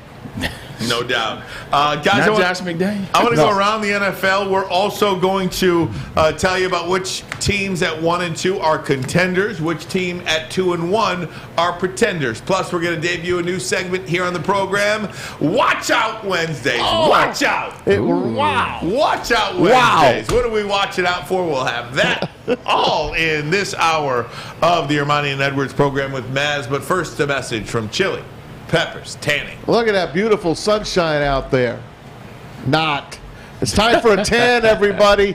Got to get the Chili Peppers Tanning. We are in it now. We're in fall, and in another week or so, it'll be winter. That's right, in Michigan. So you got to join the Pepper Club right away, because they will beat any competitor on unlimited tanning by $5. Plus, you get the cleanest salons in the D. You get to meet the Chili Pepper girls. And you get the best deals, the hottest deals, and the darkest tans. Your vitamin D headquarters. It's all at chilipepperstanning.com. Hi, my diamonds. It's Crystal with an X. You want to get hot and perfect like me? Here's my super easy routine. Drink at least a gallon of water before you wake up. Attach a weight to everything in your house. Hello? Sell your car and just sprint everywhere. Scream when you exhale. Don't follow Crystal with an X. Do your own thing at Planet Fitness with tons of equipment and free fitness training in our clean and spacious clubs. Join now for just $10 a month and cancel anytime. Hi, I'm John from Better Rate Mortgage, and to me, family is more than blood. That's why I have the biggest family in Metro Detroit. If you're looking to buy a house or refinance and need a loan, come get treated better than family by me and our entire team here at Better Rate Mortgage. We pride ourselves on giving you better advice, better service, and a better loan experience. That's why we are Better Rate. If you're looking for a new mortgage, come get treated like family. Actually, better with Better Rate Mortgage. Visit us at mybetterrate.com or call at 248-480-4467 today. A ton of fun, a ton of sports, and a ton of man meat. Welcome to the Woodward Heavyweights, live daily 5 to 7 p.m. on Woodward Sports.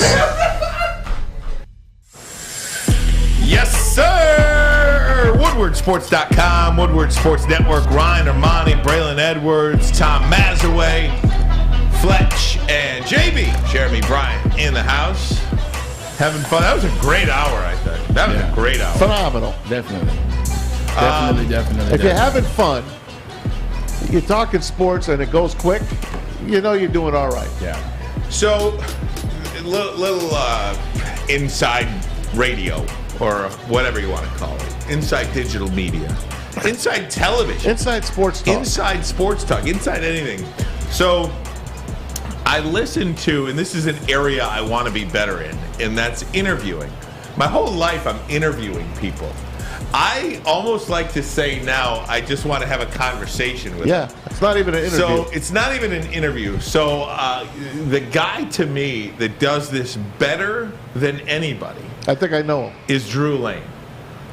If you listen to the Drew and Mike podcast, Drew Lane is the best interviewer this side of Larry King. And I really mean that. Hello. The guy just knows how to get in, have a conversation, and go in any different direction. He makes the interviewee feel at home. I listened to this conversation, and it was a conversation between him and Bill Maher. And it was like I was just eavesdropping on a phone call that they were having. The ability to just talk was something that, I tried to learn in that moment on how to do that. I invite you all to check that out. It was fantastic It stuff. is. Drew's the man. He's been around for 40 years for a reason. Yeah, we can all get better. And if you're not learning, you're burning. You're burning. Hey guys, so this was fun, and Braylon was texting about it this morning. Braylon, I'm really excited to talk about this. 1 and 2 teams that are pretenders. I want to start with that. Are you cool with that? Yeah. I would love that. So the 1 and 2 teams in the NFL. Do we have a graphic for this? Yeah, baby. 1 and 2 teams. We'll get there now. Thank you for this. So the Jets, the Patriots, the Chargers, the Steelers, the Bengals, the Titans. There's a number. There's way more 1 and 2 teams than that. The Lions. The Lions are in there. So this one aside, I'm not going to. Sorry, that graphic is that? Did somebody grade that? That's on me. That's on me. I sent that in. I forgot to send the other one, 1 and 2. Look, just put up the standings. There we go. That graphic's on me. I got the standings for you. Yeah, that's okay. There you go. Incomplete, if you will. So here are the standings in the NFC. You've got Washington, Carolina, New Orleans, Atlanta, San Francisco, Seattle, Arizona, Detroit. All 1 and 2 teams. Do we have an AFC graphic? In the AFC 1 and 2 teams are New England, the Jets, the Steelers, the Bengals, the Chargers. The Raiders are 0 and 3. Houston is winless. The Titans, 1 win for the Indianapolis Colts. So I think the team to the naked eye who is sitting at 1 and 2 that you would say is a contender right off the bat would be who? At 1 and 2. At 1 and 2. Do you have a team in mind? Not right now. In the AFC or the NFC? In anywhere. You started. Okay. The Cincinnati Bengals are 1 and 2. Yeah. They're the defending AFC champions. I don't think Cincinnati is getting in, guys. Cincinnati, their next 2 weeks, Miami and at Baltimore. They could open this thing up at 1 and 4. Cincinnati. Then they got a stretch of 5 winnable games. Then they got the Chiefs, the Bucks, the Bills, and the Ravens. Cincinnati's in trouble. Yeah, no, you're on right. Cincinnati's in trouble, and this is why they're in trouble, Ryan. You did a good job with that and picking them out. This is why they're in trouble, though. Last year, they were a team, they struggled with the offensive line. And they struggled with the offensive line this year. They got rid of some players. They drafted a player, brought some guys in, Lionel Collins. It's not working out for them. But the other thing that happened, Ryan, is they're on film now. Like, people had a whole off season to see how they had success. You know how they had success? Teams were just sitting in the house at them, and you're leaving essentially everybody one-on-one. Tyler Higgins, T. Higgins is one-on-one. Mm-hmm. Tyler Boyd, one-on-one. The tight end Uzomah is one-on-one. Jamar Chase, arguably the best receiver coming into the season, is one-on-one. You're going to lose those matchups, and that's why you have a Joe Mixon going to the Pro Bowl. That's why you have Jamar Chase going to the Pro Bowl. This year, they're not one-on-one. They're realizing they don't have to bring the house to get pressure. They're only bringing 4 guys, and they're locking up in zone. He doesn't have enough time to decipher through the zone to get guys open and hit guys in stride. They're struggling because the tape is out on them, and it's a terrible situation for Joe Burrow. I don't think the Bengals will make it either, Ryan. But my best 1 and 2 team, I should have said it right off the bat, to me is the 49ers. I love the 49ers, especially in that NFC. I think they will still make a run. Jimmy Garoppolo is just starting to get warmed up. He didn't really play that much in the preseason. Obviously, in the first game, he got in. Second game because of injuries to Trey Lance. But to me, the best 1 and 2 team are the 49ers. But to me, I like the Raiders at 0-3. Why do you like the Raiders at 0-3? Because they're so much better than their record. They lost 3 games by a total of, I'll just go off the cuff, 6 points, 7 points maybe, 3 games. They're gonna win. They are going to play better, and they're going to start to roll. So the 49ers, to me, are definitely a team that can get to 10 wins. And if they get in, look out for the 49ers because they've got the experience and the defense in a postseason to make a run. Trent Williams is going to hurt them now the, for 6 the weeks. Chargers at 1-2, the Chargers seem to be fake to me because of too many injuries. Too many injuries. You know, a team that I've got circled on my sheet, too, they're 1-1-1, is the Indianapolis Colts because of the division that they play in. You had them as the worst team last week. I did. 13 of the next 14 games. It's amazing what one win will do for you. That's something. But 13 of the next 14 games are what I call 50-50 games. Yeah. And in the worst division in football, I mean, are the Jaguars for real? Are the Jaguars really going to win that division? I don't think so. But Indianapolis, to me, is the only team they have left on their schedule is Philadelphia. That I would consider a world beater. That I would give the absolute edge to the team, Philadelphia. And again, guys, I think the Lions on this list, the Lions at 1-2 right now, I think they can get to 9 or 10. I really do. I think they could go 9-4, 8-5 over the next 13 games. I'm not going to count you out. Listen to me. I'm not. Listen to me for a minute before you discount what I'm saying. I think they could beat Seattle, New England, Green Bay at home, at Chicago, Jacksonville, Minnesota at home, at the Jets, at Carolina, and Chicago. And Why I not? think and losses against Miami, at Dallas, at Green Bay, and Buffalo. And if you want to take one win off the list that I gave you, if you want to say they're going to lose to Green Bay or Minnesota at home, if you want to say they're going to lose They're at still the Jets, a 9-win team then. they're still a 9-win team. Yeah. I don't think the Lions are dead. I'm not counting them out just yet. I really think they can get to 9 or 10. That Viking loss will haunt them, though. It will. That game they piddled away. It's a difference between winning a division and or making a playoff spot. Yeah, on the AFC side, in terms of teams that are 1-2, and you're gonna call me crazy, I'm going to go with I'm going to go with the New England Patriots. Like, I know we've been ripping this team in new shreds, but if you look at their schedule, they have a formidable schedule. And then Brian Hoyer's coming in there. I know you're like, well, if they couldn't win with Mac Jones. Something about a veteran quarterback coming in and understanding the assignment, understanding how to play to his team. The strength of the New England Patriots, it's going to be their defense. When they had success last year, when they went on an 8-game winning streak, it's not because Mac Jones was out here lighting it up. Mac Jones wasn't out here like a young Justin Herbert, or they might be around the same age. No, it's because that defense and Matthew Judon and J.C. Jackson and some of those studs, although J.C. Jackson is now with the Los Angeles Chargers. But I believe it's Belichick later in the year that's going to come through for the Patriots. And then you got a veteran guy like Brian Hoyer. He's going to take advantage of what he sees. He's not going out there and trying to be some all-world beater quarterback. Kind of similar to a situation that's in Dallas right now. Cooper Rush isn't trying to go out there and beat Tua Tagovailoa. Cooper Rush isn't trying to go out there and beat Justin Herbert or trying to beat Patrick Mahomes. They're running the game. They're running the ball more with Tony Pollard. They're running the attack with Ezekiel Elliott starting working again. He's hitting guys in stride, and he's doing what it takes to win, not what it takes to be in the Pro Bowl. So I think that's what you're going to see from guys like that, and that's going to happen for the Patriots with Brian Hoyer at quarterback. Call me a clown all you want, guys. It is what it is. Who's calling you a clown? The chat. The hell with them. At the end of the day, it's with the Lions. It's the same thing every week. Like, it's going to be the same thing. I got to see it. Like, do they have the potential to do these things? Well, yeah. We saw them hang 35 on Philly in game one. We saw them lead the game the whole way it went to Washington Commanders. We saw them go on the road and should have won a game against the Vikings. But you know what happened? They did not win the first game. The third game they gave away, which is typical same old Lions stuff. So although I believe they're a different team and they have the ability to do a lot of those things you say and that you claim they can do, I got to see it. And until I can see it consistently, I got to stick with they're only going to win no more than 6 to 7 games. I want to check out the frauds of 2-1. We'll do that next, but first a message from Citron.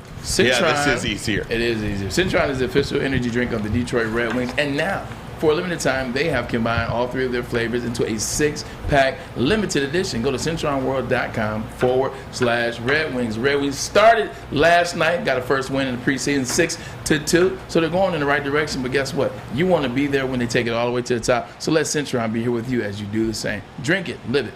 of Centron. When you need apparel, there's only one place to go. Big Frog in Novi. With no setup fees, no artwork fees, no minimum, and a 24-hour turnaround, you can have your whole team outfitted in no time. Embroidery, direct-to-garment, vinyl, and screen printing, Big Frog has it all in all the styles you want. So whether it's a sports team, fundraiser, school event, or corporate needs, Big Frog is your one-stop destination. Visit bigfrog.com/Novi or call 844-4-BIG-FROG. Make sure you're listening to Woodward Sports all day long. Start your morning with the Morning Woodward Show. Spend middays with Big D Energy. Watch and listen your drive home with the Bottom Line. And don't forget about Woodward Bets Daily. All live, all right here on the Woodward Sports Network. Make sure you download the Woodward Sports app in the App Store and the Google Play Store today. Take Woodward Sports with you wherever you go and listen live on your phone or mobile device.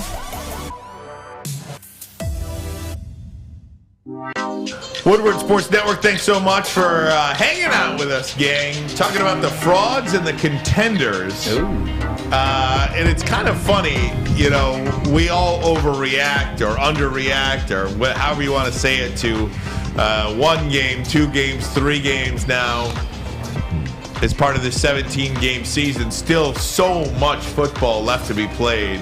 But, you know, some of the teams that are contenders at 1 and 2. You know, you mentioned the Indianapolis Colts in that division, or I think the Detroit Lions. I think the San Francisco 49ers.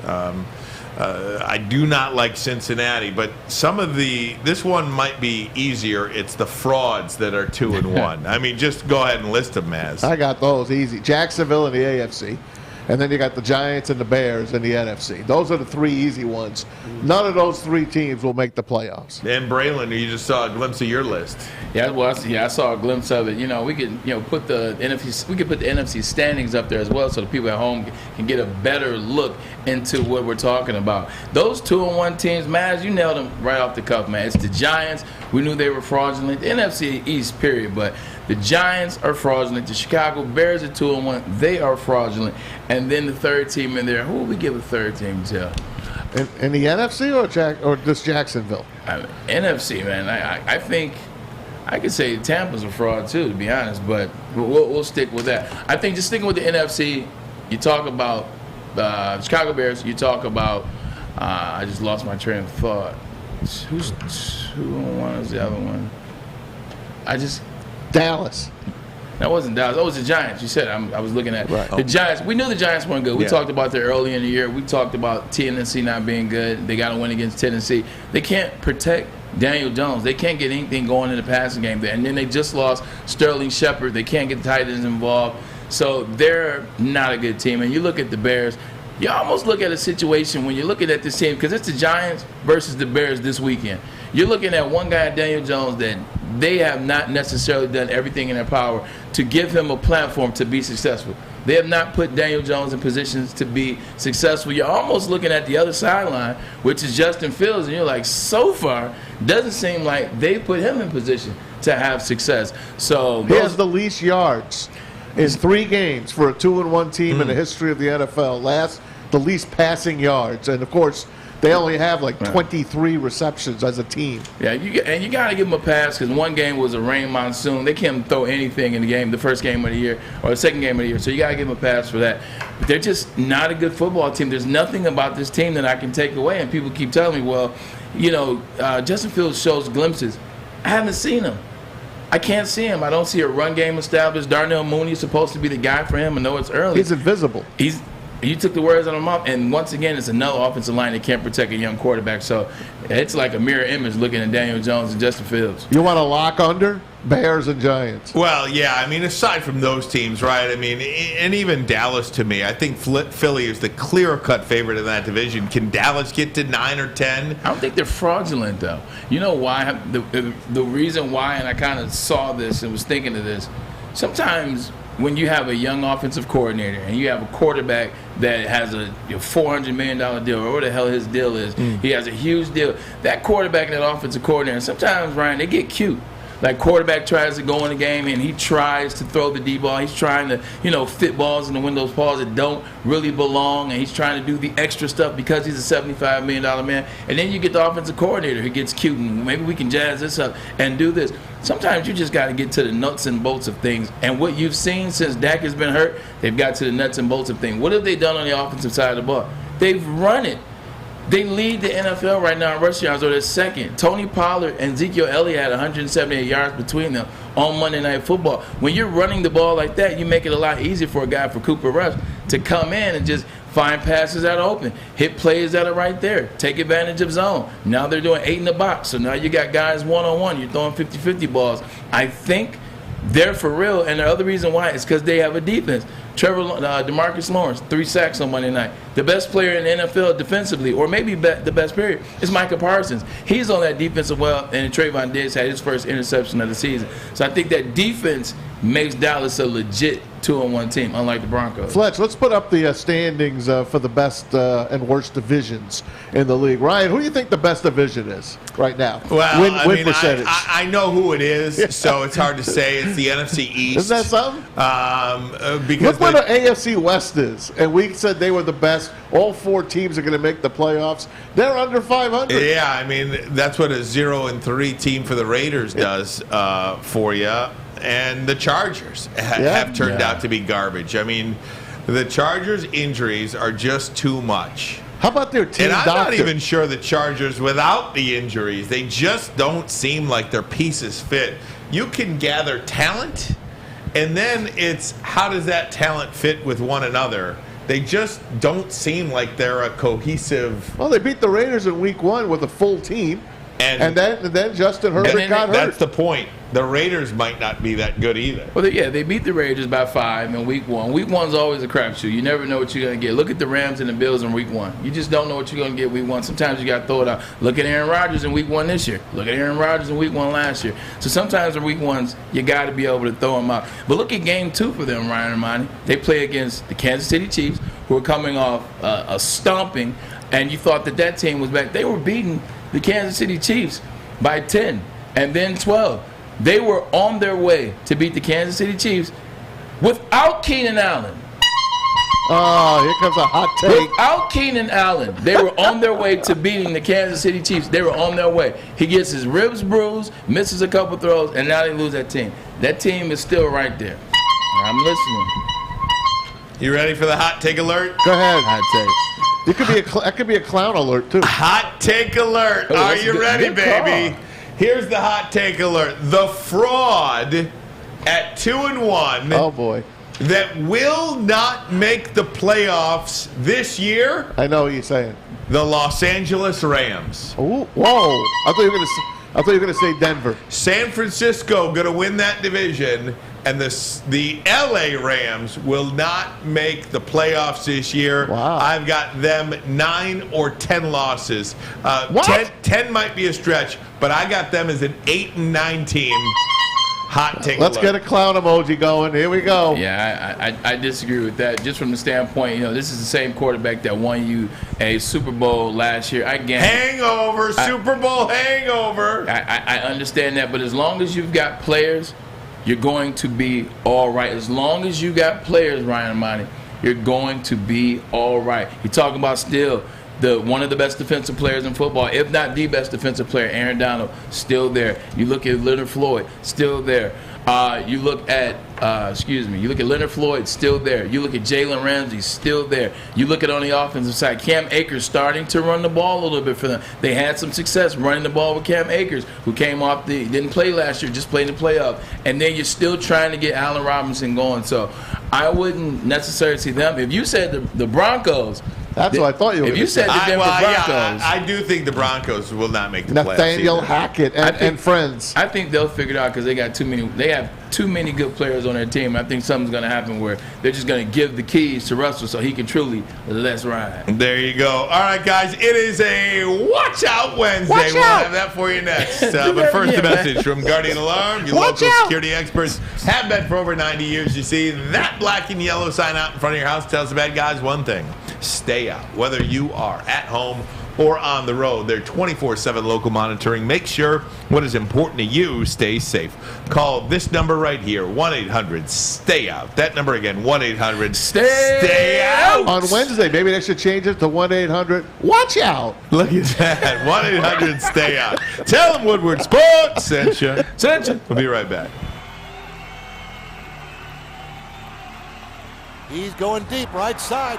Oh, that is Edwards out there. He goes up in the air at the goal line. Hey, it's Braylon Edwards here, wanting to welcome the sports marketing agency to Woodward Sports Network, to the family. Glad to have you guys. For the last decade, the sports marketing agency has literally leveraged athletes around issues such as mental health and substance abuse. Glad that we can finally start trying to get the stigma off of mental health that's been there for all these years.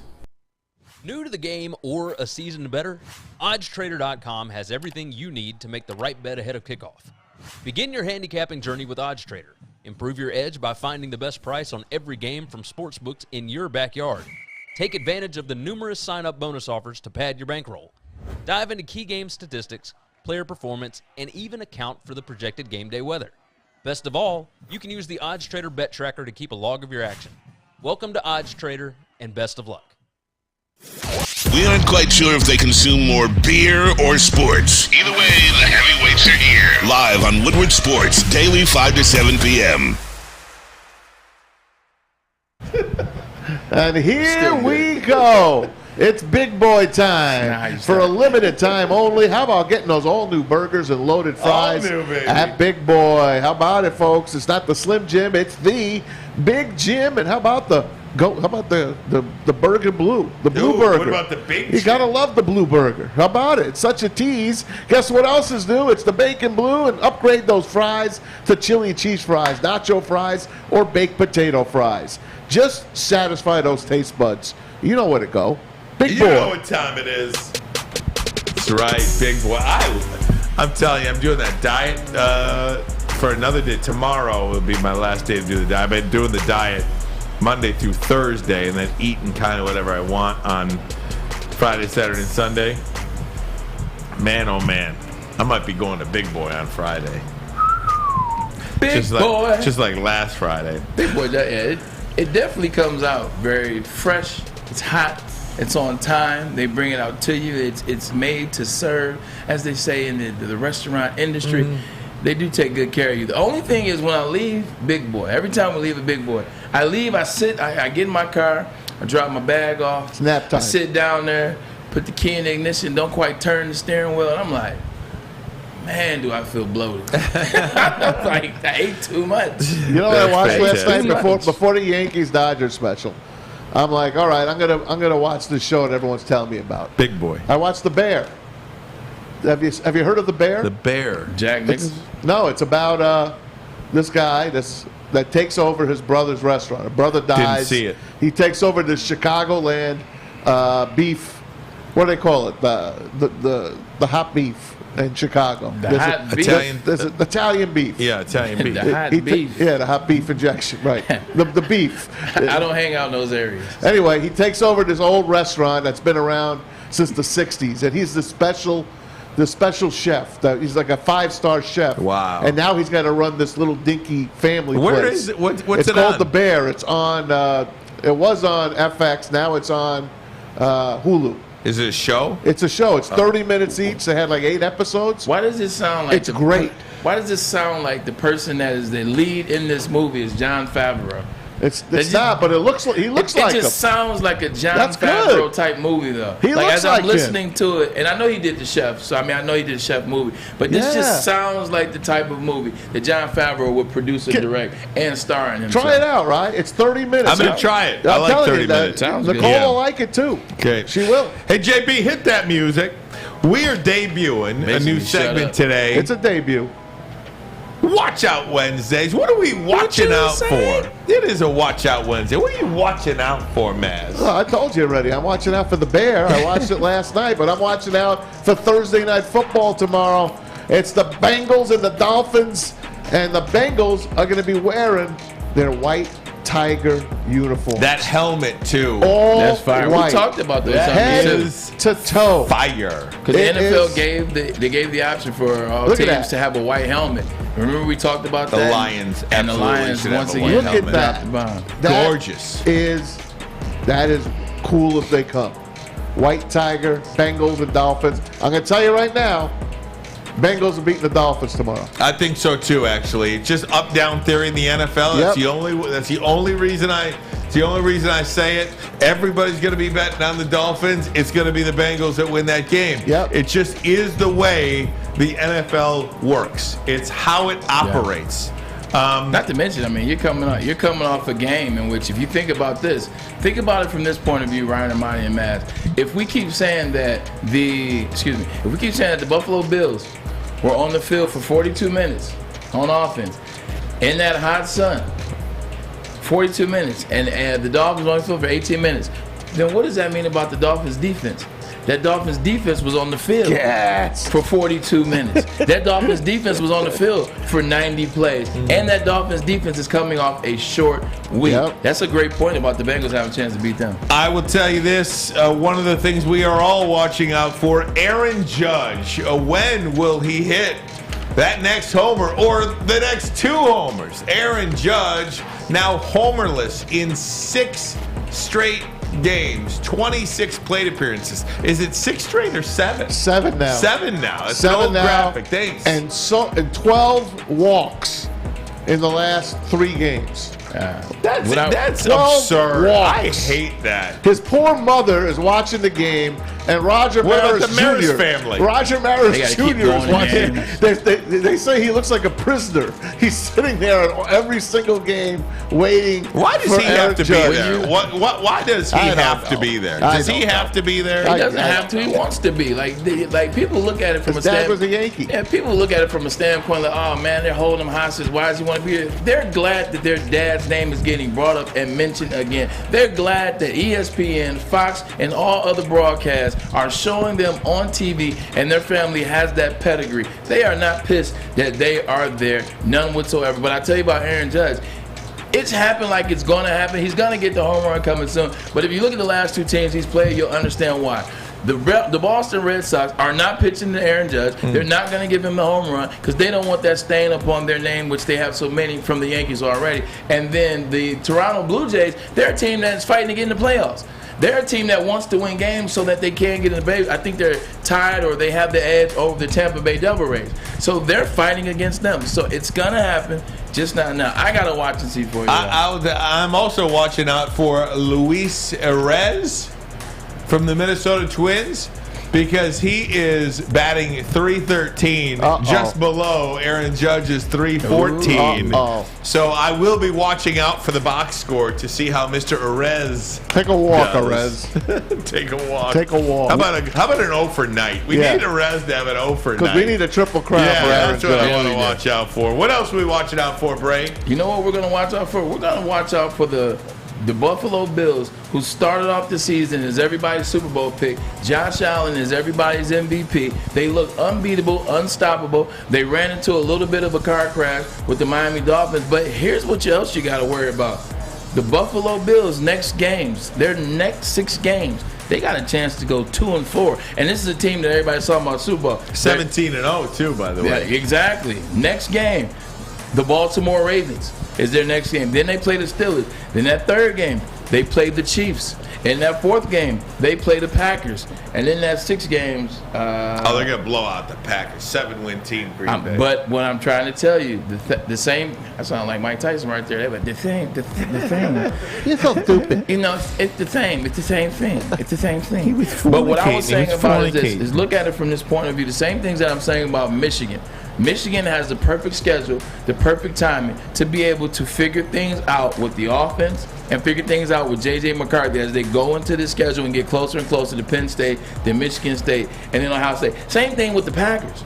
The Packers' schedule is leading them into a nice, easy breezy, trying to get him the running game back established. The offensive line is good there. Aaron Rodgers is now going to the veteran wide receivers. Romeo Doubs made an appearance. He's getting passes. There's a little bit of confidence in there. Once they start running the ball again with A.J. Dillon and Aaron Jones, like they're going to be on track, and they will meet the Bills at the right time. Watch out for the Bills losing 3 of their next 4 games. I usually only do interviews with women if I fornicate with them. That's good. That's how you for kids. Very nice. That's my Mike Tyson. Here's Mike Tyson. We got to stop being able to let some management company just come in and do a biopic or biodoc without the express written consent, as they say in the NFL, without the express written consent of that individual. Called fiction, though.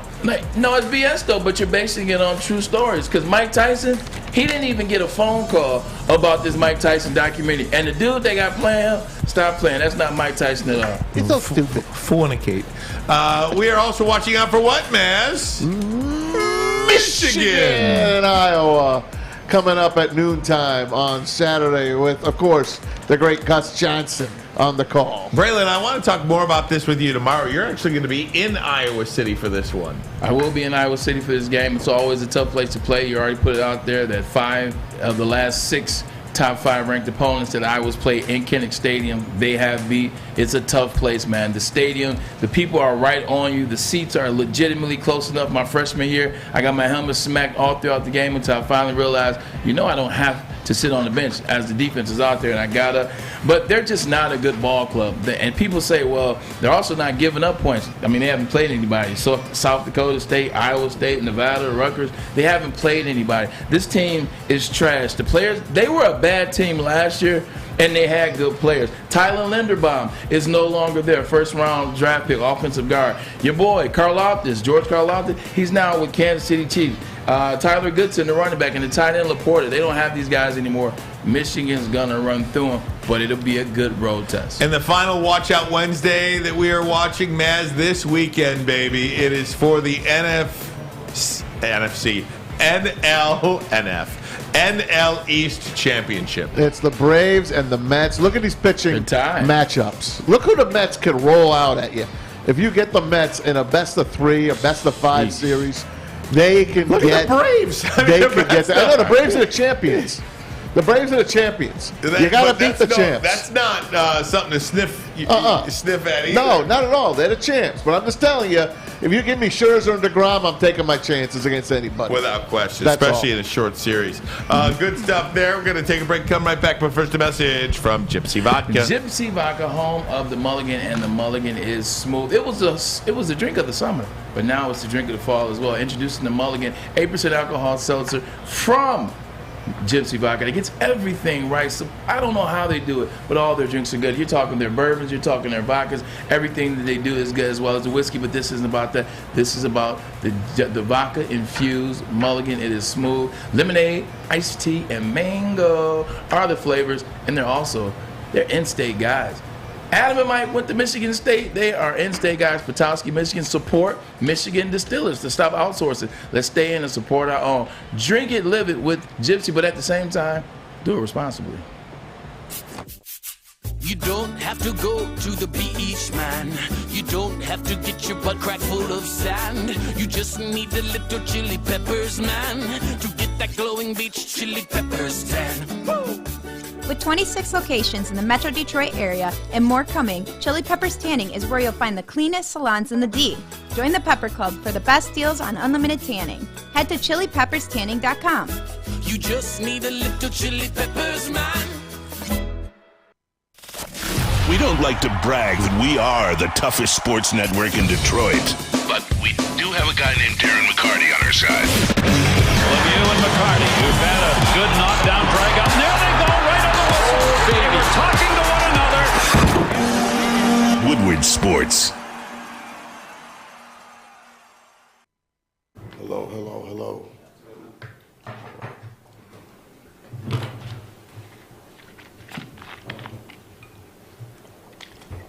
I see some smiles out there.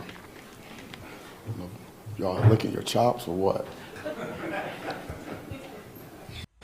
That was Mel Tucker at his weekly news conference. That video courtesy of Gina Trotman on WXYZ Channel 7 here locally in Detroit. And congrats on her pregnancy, absolutely. I did want to say this about Mel Tucker in Michigan State.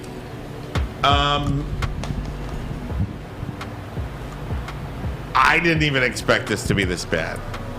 I joke and, this, that. I did not expect this to be this bad because now it's getting into the area where you get blown out at Washington, you get blown out at home against Minnesota.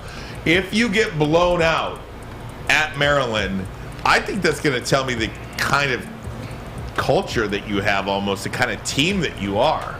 Seriously, I mean, try hard at least. I mean, it almost looks like they're not even trying hard. Is that not a belief in your coordinators? Is that not a belief in your system?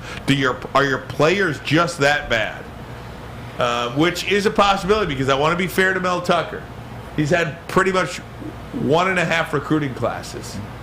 You can't really count the COVID year recruiting class. The guys that were in his first recruiting class are now second-year players, and then I find it hard to judge a group of freshmen on any particular program. So could those guys develop into something? Fine.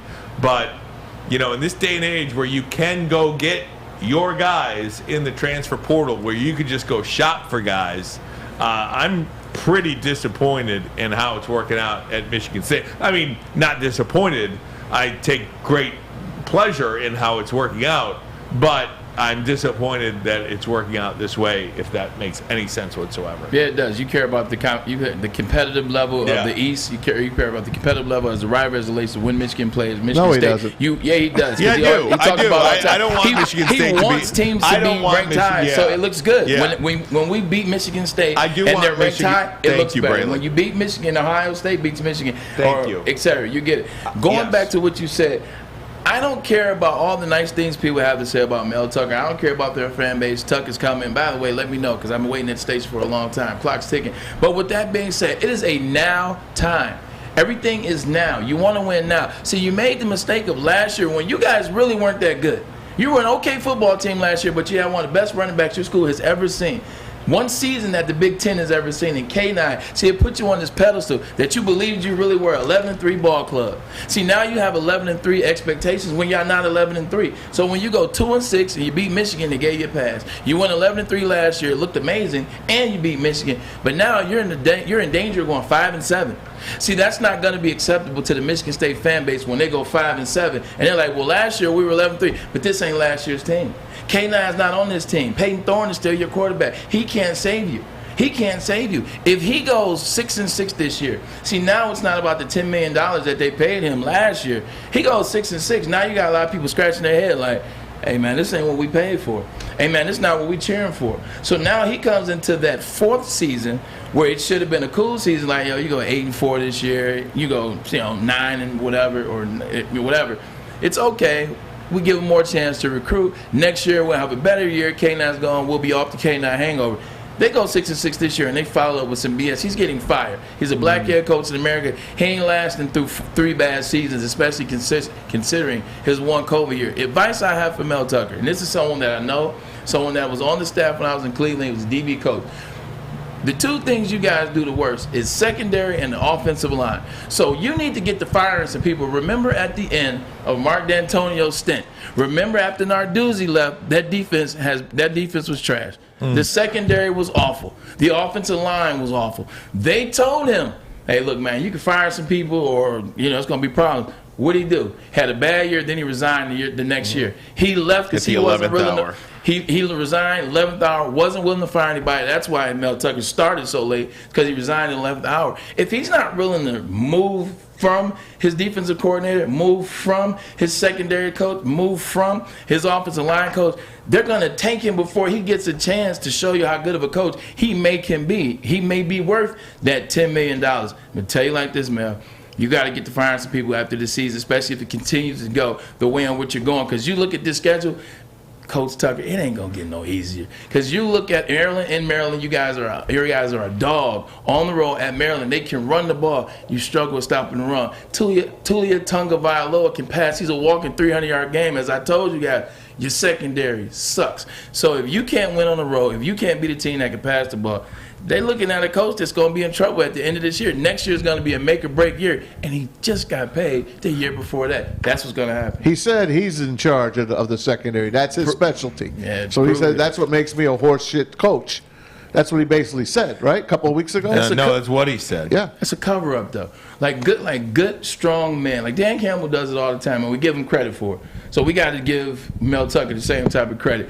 He knows that his coaches are not putting his players in the best situations. Whatever their teachings, whatever the technique that they're teaching, they're not putting they're not putting Michigan State in the best situations to succeed. And the players are doing simple things wrong. Being out of alignment, being out of phase, not looking up for the ball, falling for double moves when they're not even playing off play action.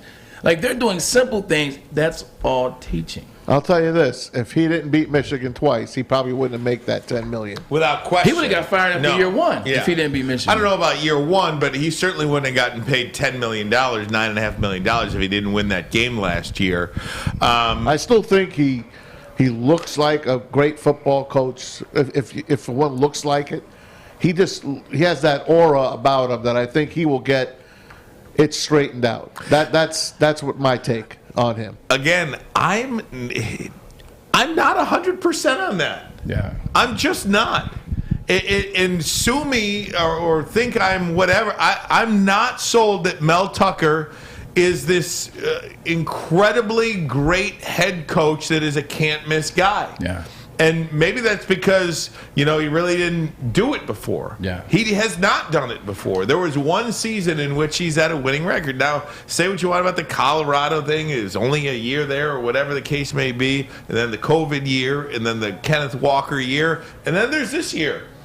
So you are what your record says you are in professional sports. And right now, Mel Tucker's record says he is not a can't-miss guy. Ryan Ermanni, if you were interviewing a babysitter, like you were interviewing a babysitter to watch Little Lukey and Lydia. If you were interviewing a babysitter and they had not that many referrals, they didn't have a great reference, they only maybe had one person that they that they worked with, and you interviewed that person and they told you, yeah, this person she was cool. She was all right. She did a good job. You're like, do I hire them as my babysitter? All right, well, you know what? I'll give them a chance. If they mess up the first time you babysit them, then the second time they do okay, and then the third time they mess up, what are you now thinking? I need a new babysitter. Thank you. It's simple as that. And excuse me for that metaphor, that analogy, but it's as simple as that. When you don't have a resume, you don't give that person that many opportunities to fail. When you got a long listed resume, like if you're hiring, I don't know, just think about Jim Harbaugh, for instance. If you hire somebody like that, it's like, okay, well, he had success here, he had success there, he had success there. You know what? That person has a longer window of failure. That person will give them 7 years for them to get it right. When you don't have that resume, you're not getting 7 years. Right. You got to produce and produce consistent and often. Yeah, I mean, and the only reason he got 7 years, and maybe the COVID year saved him, because he was Michigan. Maybe the COVID year saved him, but he did coach his team in the National Football League to 3 straight NFC championships, coached him to a Super Bowl. There was a track record of success there.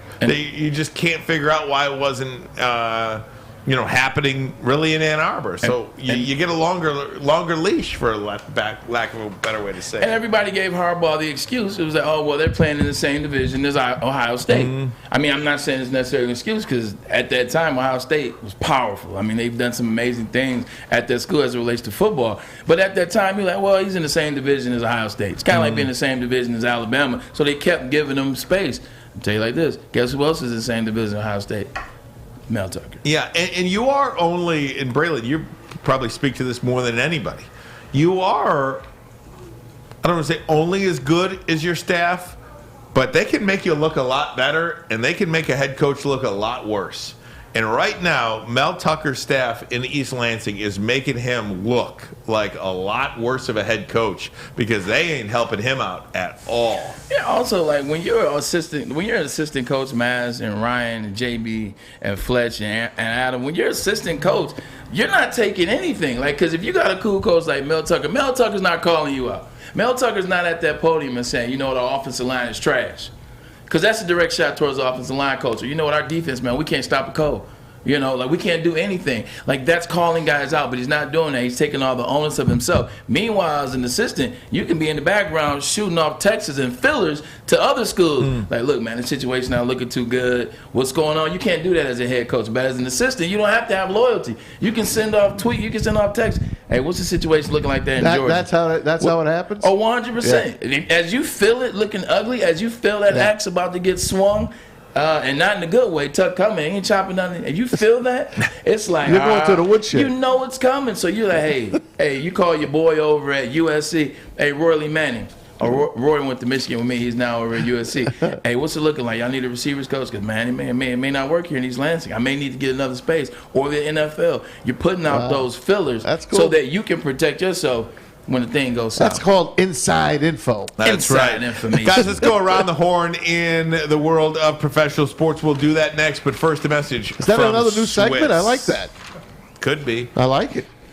Swiss Insurance Group is here to cover you. So let them. My man Mark at Swiss Insurance Group wants to protect you, because liquor liability at these tailgates is a real thing, whether it's high school, whether it's college, or whether it's the NFL. That liquor liability is where you don't want to be responsible for fights and brawls and things of that nature. You want to be covered. You want to sit back and relax like Jeff Okuda's on your team, because you know he's got you covered. Let Mark and the Swiss Insurance Group, let him cover you.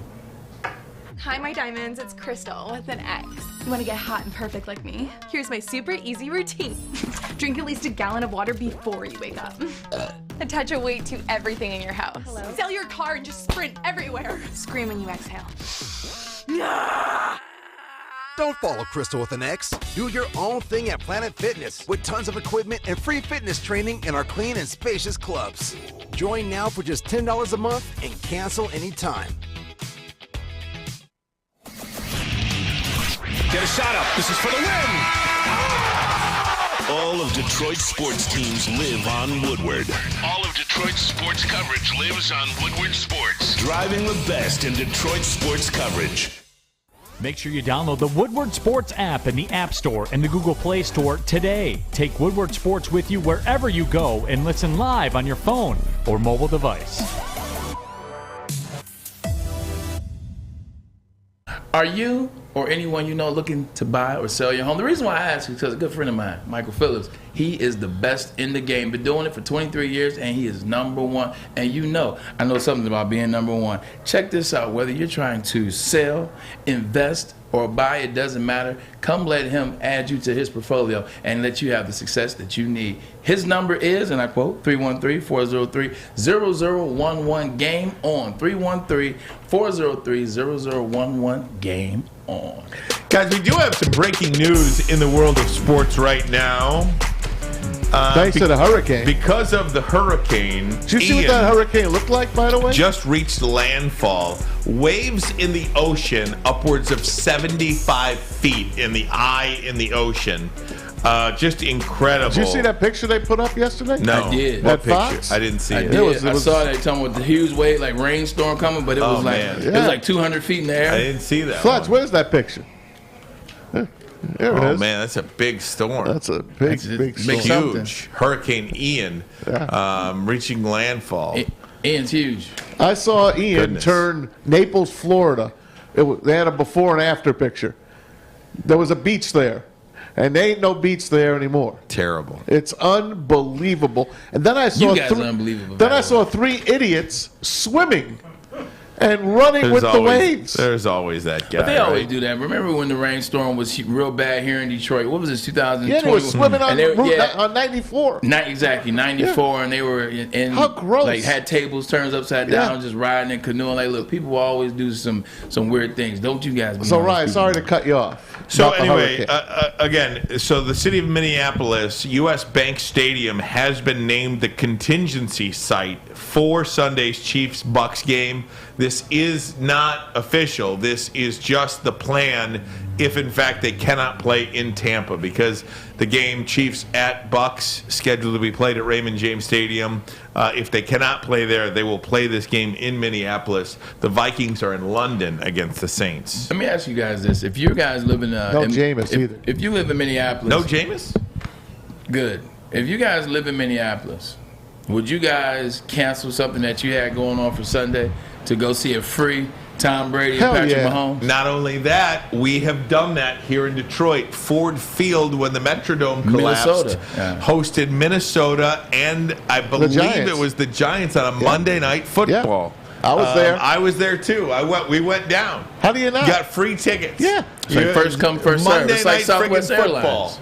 And they were selling tickets out in front of the stadium because they gave them all away. Yeah. So they were selling tickets out in front of the stadium for $20. Idiots. But okay, I got you. Oh, yeah. I see. Like Ford Field gave all the tickets away, and then the people around the street scalping them.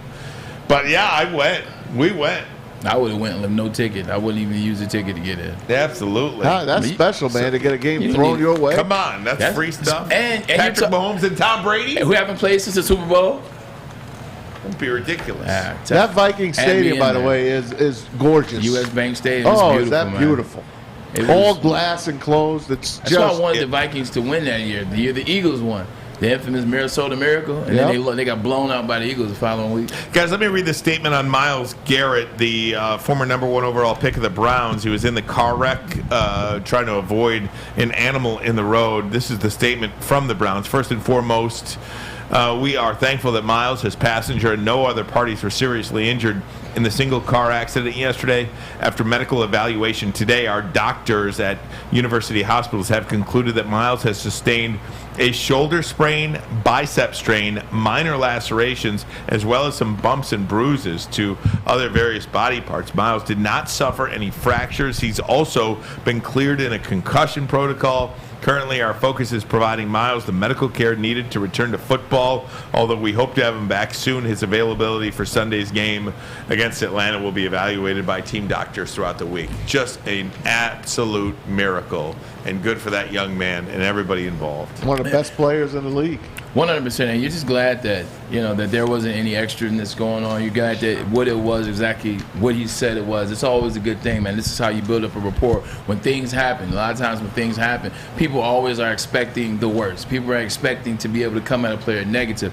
So the fact that this was just simply him getting out of the way of a rodent or a deer or whatever it was, and nobody was hurt, nobody was injured. This is an amazing thing, but keep that in your memory from time to time. You pundits out there. No doubt about it. Maz, Red Wings last night. How about that? 6-2 win at Pittsburgh tonight is the home opener at Little Caesars Arena against the Blackhawks. Our own Mike Gentry from the Gentry podcast, along with Jeff, the Jeff and Gentry podcast. Look at that. Big fans. He's our Red Wings beat reporter. We're breaking him in tonight, so he gets to go to a preseason game. Red Wings, of course, doing a great thing for us, allowing us to cover the game for them. So looking forward to that. Big fans of Jeff Iafrate and Mike Gentry. Absolutely. Give those two a follow. Solid. Yeah. Huge fans of both those guys, Jeff Iafrate and as well as you said Gentry. But Gentry, I'm excited he gets to go down there and be a part of the Red Wings this year, as he should, man. You look at the moves they made in the offseason. I think this team, in the hardest division in the NHL,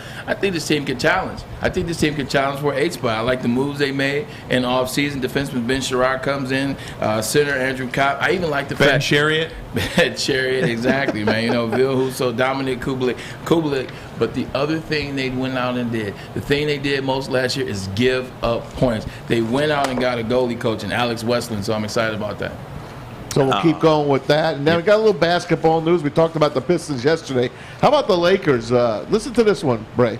They were ready to deal their multiple first-round picks for either Kyrie Irving or Donovan Mitchell. It did not happen, but the Lakers were ready to go ahead and do that. Of course they were. But at first they said, no, we're not doing that. Well, I mean, I don't think either of those teams, the Brooklyn Nets or the Utah Jazz, would want the Lakers pick that's probably protected in the first round. It'll be an interesting situation to see how it's just going to be interesting to see how this year is going to work. So every year in basketball, it's just so much movement. Guys are going places. Obviously, Donovan Mitchell's no longer with the Jazz. But how about that thing in L.A.? You had a whole press conference, and the first thing a guy from the media asked Russell Westbrook, "Hey Russ, do you think that the Lakers want you here?" What type of question is that? And y'all see why I say I get mad sometimes at questions. I thought it was a great question. you're trying to provoke at that point. And But that's not cool, though. No. That's Maybe he could have spun it a different way. Yeah. But see, that's not cool. And then me and you and Maz get on our text thread, and we get to arguing and going back and forth. I never argue on text. You don't whatever. You don't ask someone a question like, "Do the Lakers even want you?" Or what type of? Does your wife really love you? Exactly, man. That was a hell of a comparison. Right. That's it's a hell of a question. comparison. I digress. And he handled it with so much class. How would you ask that question off the bat? To Maz? spin it? Yeah, to spin it. Last year, there was rumors that the Lakers were trying to trade you, and there was some discomfort between the two of you. And they continued is into that this still there? offseason. Is that still there? That's why you're a 30-year pro. See, and then I would have been able to hear that and say, you know what, the guy did a good job. Right. Yeah. You know, there were That's why some you're a things 30-year last pro. year. What can I tell you? Off the cuff. Love you, Maz. And Off the cuff, by the way, baby. That's the name. Check us out off Check the us cuff. out, man. That's our podcast. Go Aaron Judge. Congrats, New York Yankees. 20th AL East title. Congrats to the Screw Cardinals. the Yankees. They win the NL Central. the Yankees. Go Aaron Judge. Boo. Show them who's boss, baby. Boo. All right, Bray, get us out of here. Hey, man, another hell of a day, man. Thursday. It gets closer and closer. We'll talk about the Bengals and the Dolphins tomorrow. Who's going to win that? We're Who you doing our got? picks tomorrow, by the way, because you cats aren't going we're to be off here on Friday. Yeah, we I'm gotta do moving the up the pick segment Good. to tomorrow. Hey, man, I went 5-2 anyway, man. I'm doing Oh, good. you did? all right. I thought you were 3-4. At first, hell Pick a no. win. He only picks winners. He don't. I only picks the winners, man. Like, hey, man, it's the winners, baby. It's the winners. Hell of a job out of UJB as well as Flesh. Adam Morrissey, always good to see you in the building. Glad you clocked in for us today. We are Ermanni and Edwards with Maz. Brian, I love you. Maz, I love you too. We're out of here. Tuck's still coming. Hello.